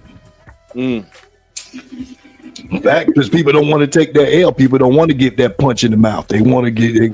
They want to get it the easy way. They want to look. They want to look good and make it feel good at the same time. And that ain't war. That ain't how the way these altercations work. That's why America gonna have a big wake up call coming up when we dealing with some of these foreign folks, because we so prepared. We so ready desensitized to suffering. We can't, if a store is closed and we got there 2 minutes before it closed, we finna throw a fit because it's compromising our rights. Oh man, because I've been there before. I've been too entitled, and I had to realize, man, these people working, they ready to go home. You come in there 2 minutes before it close. That's wrong. Right on the head, bro. You hit that right on the head, bro. Fast food restaurants. Oh, where my pickle? My pickle. What? BITCH? Oh, what? Real fighting words, which is usually us. It's usually us. We going all in. Now I heard Charleston White say this, and he said that all these other races, they're gonna have somebody that's gonna push it to the limit. They're gonna have the Arabs. They supposedly, with Bin Laden, they ready to run a plane into a building. Right. White folks, they gonna have the shooter that's gonna get on top of the building or blow up a black kid's church. Yeah. We go all in, but we go in all in on ourselves. Oh man, that's so wrong. I'm about it. You only about it when it's time to do it to your own people. That's man. It's sad. I don't glorify any of it, but if you're gonna be a crash dummy, then why don't you crash out on people that supposedly you blaming these? But no, we're doing it to each other. I'm talking about black on black crime is one of the most high populated murder rates that's out there. You don't see no black on white, black on Mexican, and you don't even see no Mexican on Mexican crime like this. White on white crime like this. You know what I'm saying? It's that mindset that was developed in them that they can't release. and the music keep them still censored in into that thought pattern of hatred between each other, jealousy, envy, and all that. I can see it in our culture just so deep that we can't stand to see just crabs in a barrel. Can't stand to see the next man get a lawnmower more than you. That's because you'll send somebody around there to steal it. You can't teach that either. You can't teach how to show love. Like if you were seeing your daddy do that. Yeah. You need to see a man show a man respect. You need to see a man telling another man what I admire about you in a way that's not perverted of saying, oh man, you soft. You telling this dude these compliments. You giving somebody they flowers. Nah, we rather give it to the big Meaches and the 50 cents and the 42 Dougs, people that you'll never meet in your life, but you won't tell your next door neighbor something that could change his life. That could change. You could tell this young kid who you got influence in and telling them somebody that they can really touch and see. They see you moving. That means the difference. I love encouraging people when I tell them what's the truth. I ain't finna sit there and gas you up on something just to make you feel good. I don't like that. I think that's just as bad as lying. But when you able to, like Big Frank was saying earlier, we glorify the wrong things. I'm glad that the Big Meech concert didn't happen. Facts. Facts. You know how I feel about Big Meech. Hold up, it's big. Hold up now. I love the BMF movement back in the day because I think that was one of the times where a lot of money and a black empire flowed through the South, and it caused a lot of development down here too. Because a lot of buildings that was put downtown Atlanta, people don't understand that the BMF money that circulated through the city is how a lot of that development became. But so you got to think. And it even happened in Miami, the cartels or whatever down through there. That's how Miami was built, you know. So you got to think. All that's great, just like the gangsters up in Chicago, you know. Right. But where does it stop at though? Like, who's suffering off that though, Ciroc? A lot of our people. And then the same token is that when you see competition in those situations, just like this territorial stuff with Lil Baby. Oh, you in my hood now, like we just got finished discussing. None of that brick and mortar is yours. Y'all don't even own the projects.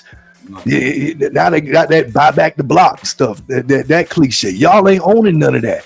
So for me, you know, I can have a tire shop on the same street that 3 other tire shops going to. Am I gonna go down there and say y'all got to shut this down because we can't, because you taking my business? No, it's about how the way that I can still make money, and I still do. I make money with another tire shop right next to me, and it don't make me no difference.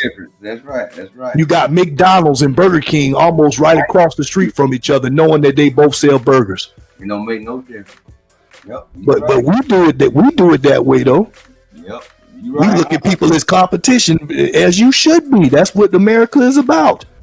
It should be competition, but it shouldn't matter about what you selling. I ain't worried about your pocket. I hope your business stay open, and because I'm gonna keep selling burgers, I hope you keep selling burgers. You know what I'm saying? But the example that these guys are setting don't really that don't settle right for me. Yeah. When it comes to selling the drugs. It's no holds barred. Everything is game. Now little kids gonna get shot. Now your mama gonna be disrespected because somebody gonna come out their mouth and call her BITCH. You know, all these things that we know where it's gonna lead to. Right. That ain't business. No, that ain't business. Yeah, that ain't business. Nothing business about that.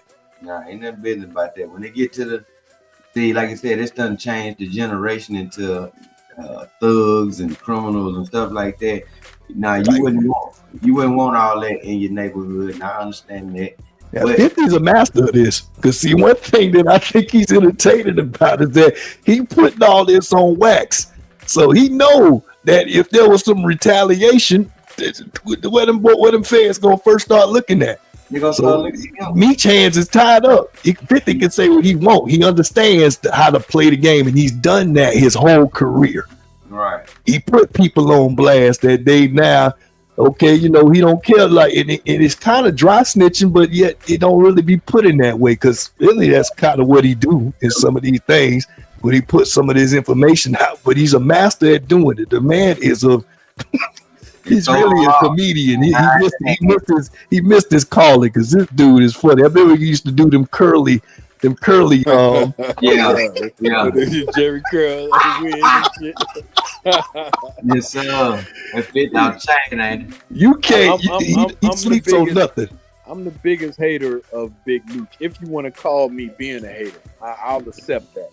Mm-hmm. I don't respect Big Meech, not in one iota. Mm-hmm. I don't like anything that he stands for, and I hate that he's still breathing.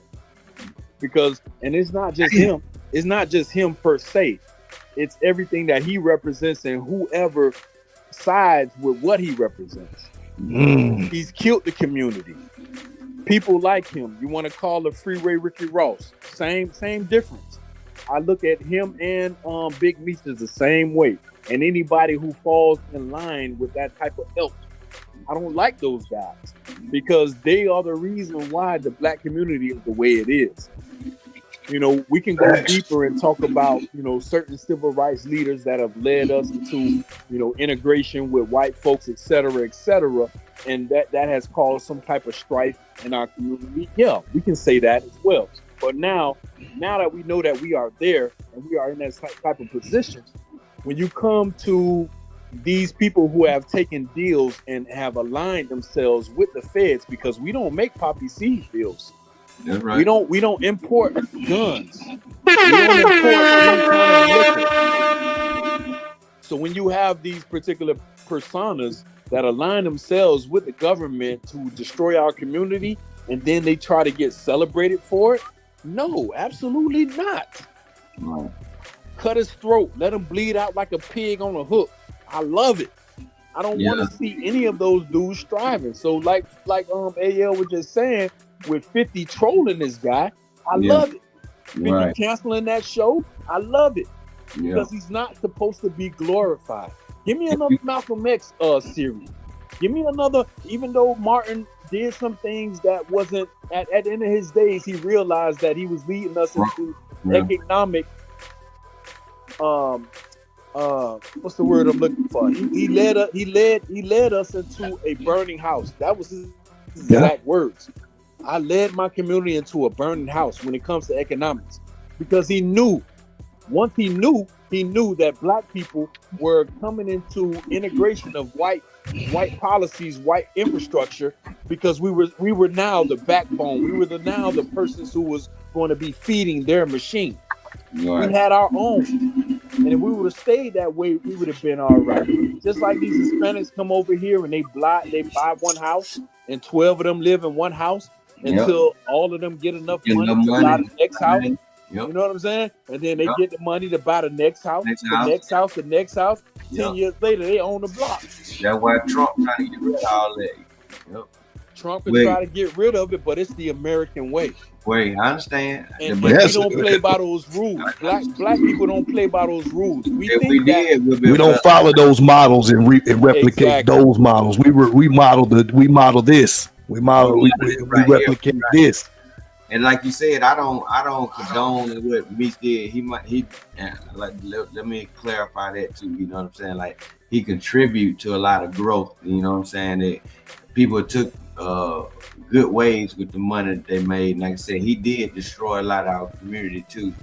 And like you said, you don't see, why would they let Big Meech be the glorified man of our community, somebody that done hurt us so bad, when you don't see them glorifying none of the guys that out of the mafia that just put the same stuff out here on the street. You don't hear nothing about the Gotti family and them. You know what I'm saying? You don't hear nothing about the Melendez family and them or something. You see what I'm saying? But they'll put Big Meech, Rick Ross, let Rick Ross rap about the Ricky Ross. You know what I'm saying? And glorify all the drug killing, and let our children adapt to that. You know, like you don't hear that in the white community. There's plenty big time drug dealers that could be glorified, that could be on the top 10 number one drug dealers of the the South, but they don't make movies like that about them. Look at the values that they even promote. Him and his brother is at odds at certain point that during when they got locked up, right? Because they couldn't even trust each other. Right. That's bad. That's bad when the values get up. Like when you got these Sicilian mobs and all that, family was the top tier thing. Mm-hmm. Yep. They didn't go against their own. Now they'll go against your family, but they ain't gonna do nothing to their own. They don't care what they did wrong. They don't care what they gonna handle that in house. They're right. They'll hide it or whatever they got to do. That's Structure. Right. Mm-hmm. Structure broke down on the we don't have. That's something that we don't have. It's a free for all in the black community. The next dude up who's balling, who's throwing money in the strip clubs, who's spending money on these cars, these women, etc. Multiply bottles in the club. Oh yeah. Somebody gonna shoot him in the face, and then that's the next person that's up. Facts. All it is. When you look at a Big Meech, when you look at a Freeway Ricky Ross, when you look at any of these so-called quote-unquote black kingpins, what do they leave behind? Nothing but dead bodies, long sentences, and addiction for the black community. When you look at a John Gotti, he got knocked for tax evasion. They couldn't catch him on nothing that he did. Tax evasion was what they had to get him on. Facts. What did he leave? He left structure. He left his kids with enough money and enough buildings for them to go ahead and continue to live life. Rich forever, like Ross say, rich forever. His kids had a TV show. What big, you know what I'm saying? Like, come on, man. It's bigger than rap. And I know that's a cliche, but that's what it is. We're so dumb. We're so dumb to think that we can we think we doing something on the same field that they are, because we're trying to emulate what we think that they perpetrate. Movies. We're looking at the movies. We're not looking at the real life story of these people. We're looking at the movies. The sensationalized stuff. Saying, oh yeah, that's what them boys did in Scarface. Now let me do that. Come on, man. It doesn't make any sense. And we have to stop glorifying these people, man. Big Meech should not have a platform. He should not have people mailing him barrels of clothes. One of the dudes gave him $100,000 because they look up to him. For what? What is he to look up to? Nothing. He's nobody.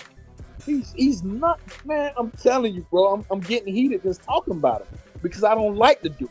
I don't like anybody that represents who we are, and I'm not just singling Big Meech out. It goes for anybody who came in the same vein that he done. A Freeway Ricky Ross. Anybody that came in that same vein. It was a dude named in Miami. Matter of fact, my pops worked for this guy. His name was Rick Brownlee. He is a corner called the Alabama Ave. It's called the Triangle. It's in Opelika, Florida, down in the bottom, Miami. One way in, one way out. This dude, Eric Brownlee, he ran all that.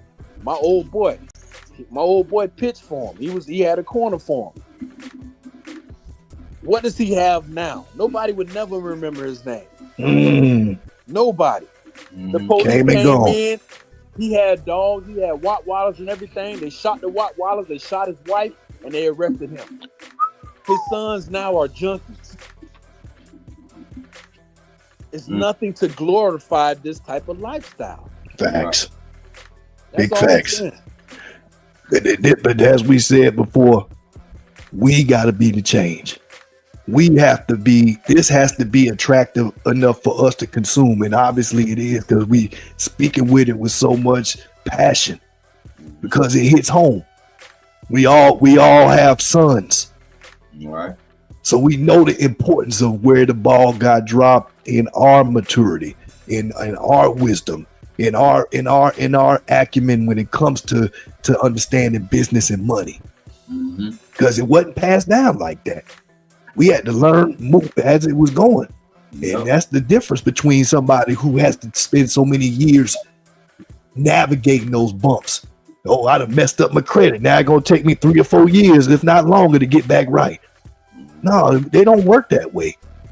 They putting their kids on a credit card, not getting them a debit card, giving them ways that whether it's gonna be hard for them to mess it up.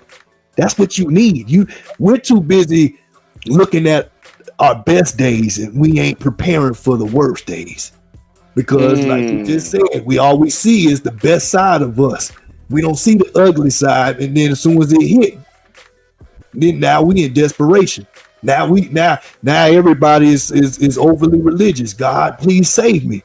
In the same way that you needed to study who your God is, the same way that you needed to prepare for what's next, and that takes time. That ain't no microwave. You can't quick fix that. We need to start really engaging our communities that way, and it's happening. It's happening in places, but it ain't happening in large numbers. I like seeing in the communities where they're getting these different collectives where they're bringing together small Black businesses and doing one big event, similar to how the way the Blues Festival was. Yeah, it was any race invited. Every race could have came. But nonetheless, we exposed Black businesses that would have not otherwise been able to been showcased all together at the same time. That's what was beautiful about it. People was getting paid. Everybody in there got paid. Yeah. All those people who put on their performance, or people who was bringing their vendors for food, everybody got paid. Yeah. That's a beautiful situation. Yeah. Yep, you're right, my brother. You're right. Fellas, I know that this has been the part that really was part 2, man, and it look like there's still some meat on this bone, but we're gonna put a period in this. We gonna give shout out to my partners. Hey, Mr. 3 Chainz. Mr. 3 Chainz, Ciroc, my man with Ciroc Entertainment. Yes, sir. Clay County's own Clay Cole, Kudzu Hill, the Kudzu Hill King. Already. Shout out to him, man, and keep a lookout for the Tuesdays, the Rulers of Masculinity. Yes, it'll be on Tuesdays. And shout out to my partner, Big Frank Nick, with the music hit straight out of MIA, yo. Yes, sir, my big bro. Yeah. First team All City Intramural. You with these captions, man. You got anything you want to leave on? Anything you want to leave out on, my brother? Man, we done covered it all, man. I really enjoyed this conversation tonight. You know, different perspectives. You know, Ciroc brought in a different perspective. I appreciate that. Yes, sir. I just wish that more people just think. You know what I'm saying? Just have some type of thought process when they doing things. You know, I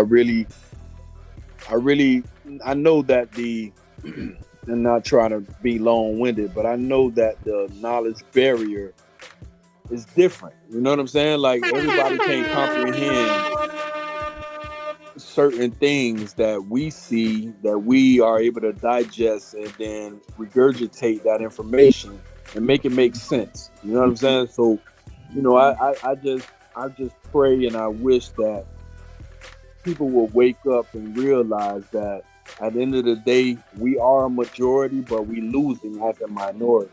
Because nobody wants to work together in a Black community. Everybody just wants to get on top and then be able to pull down their pants and poop on the rest of the people. You know what I'm saying? I just want all of us to take accountability and learn from everybody else who's eating off of us. There's no liquor stores in the white community. There are no bodegas in the white community. Everything is in our community. When the immigrants come over here, they're coming into our community. Right. They're thriving. They're building families. They're building legacy. Their kids are growing up to be judges, lawyers, lawmakers. When they get into those White Houses, they get into those Senate seats, those congressman seats, they're making laws for their people. You're right. And I wish that we can understand that if we stand together and not be so, not because I know at the end of the day, at the root of our aura, we are forgiving, we are loving people. We accept anybody into our culture. And at the end of the day, that's a gift and a curse. You know what I'm saying? Because we love people, at the same time, people take advantage of us. And I just wish that we can just realize that sometimes we got to shut them doors. Like, you know what I'm saying? Not to say that Trump is doing a fantastic job, but at the end of the day, we got to cut off them walls and build within. Let's just build within, grow up our community, and then we can go ahead and start to let people benefit us the same way that they benefited from us. Because a lot of, I'm telling you, like you said, building between our walls and strengthening our people. Because a lot of our people weak, man. I'm telling you, we're like a weak society compared to them over there, and they have less, what I want to say, less ingenuity to deal with society. Like, even the way they live, their culture and everyday work ethic is different. You know what I'm saying? They do something that we would do easy over here. They do it 10 times harder over there, and it's everyday routine. They cool with it. Who would want to work every day in certain type of conditions? Even let's say even they were barefooted. Let's say under extreme conditions of poor living. Them people over there, they don't got no problem with it. Over here, if we ain't got the proper shoes on or ain't wearing gloves when we working, we feel like we can't even do that. It don't make no sense how weak our society is. That's a fact, bro. Now they don't even want to work, don't even want to pick up a hammer. So we got to start building our people up between these walls. Yeah, put them back in the workforce, get them off these checks, and I agree with some of that stuff. I ain't gonna tell you no lie, because it ain't doing nothing but crippling our society. What a strong work ethic men and women that went to. I used to work with people that when I came to my job, I seen them for months and months before they was out. And if they was out, I said, "Hey, is Mr. Charlie all right?" Because I ain't used to see him off his job. Now they come through so regularly, I was like, "Oh, who in that spot today?" So, you ain't got long-term workers no more, bro. The old society just done winged out, bro. This new society is so weak, man. You put them on a job, they want to go home at break time. Ain't been on the job 2 hours. That's a fact, bro. Man, I ain't gonna hold you. I ain't gonna hold you, Hollywood and some rock, but yeah, we gotta visit the mindset of Minister Farrakhan and the Nation of Islam.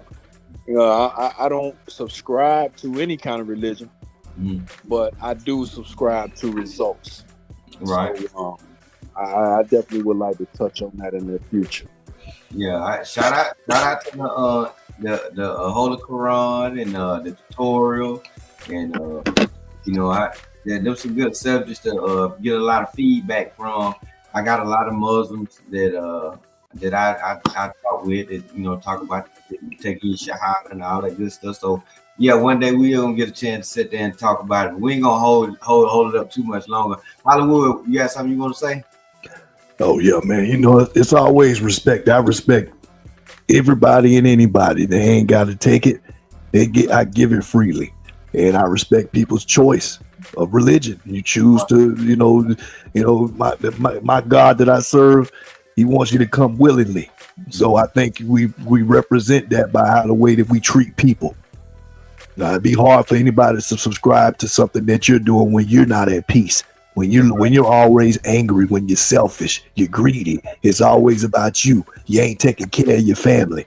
Those are tenets of people who have that type of heart of God, and I strive my best to try to adopt that.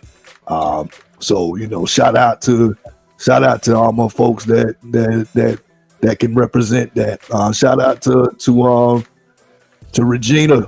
Regina, I see you. It's a rock. Yes, sir. Regina, how you doing? We're going to give a quick prayer real fast. So while I'm speaking on that note, God, I thank you for the opportunity to deal with like-minded men. Thank you for the opportunity to represent you in a big way. And I pray that those that see that light, that they know where it come from. Give you the victory and give you the praise. And I pray for those families that's been affected. We pray over the families of Angie Stone. Rest in peace to her. And we pray over them little boys that got caught up in this situation with Lil Baby's video shoot. And I just pray for your peace that only you give. And this is another episode of the Hollywood Red Show on the Strategize Network, baby. Salute y'all, fellas. Next Friday.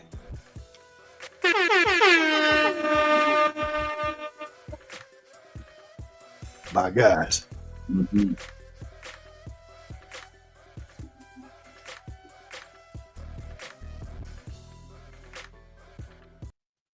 You're tuned in to the one and only, the Strategize Network.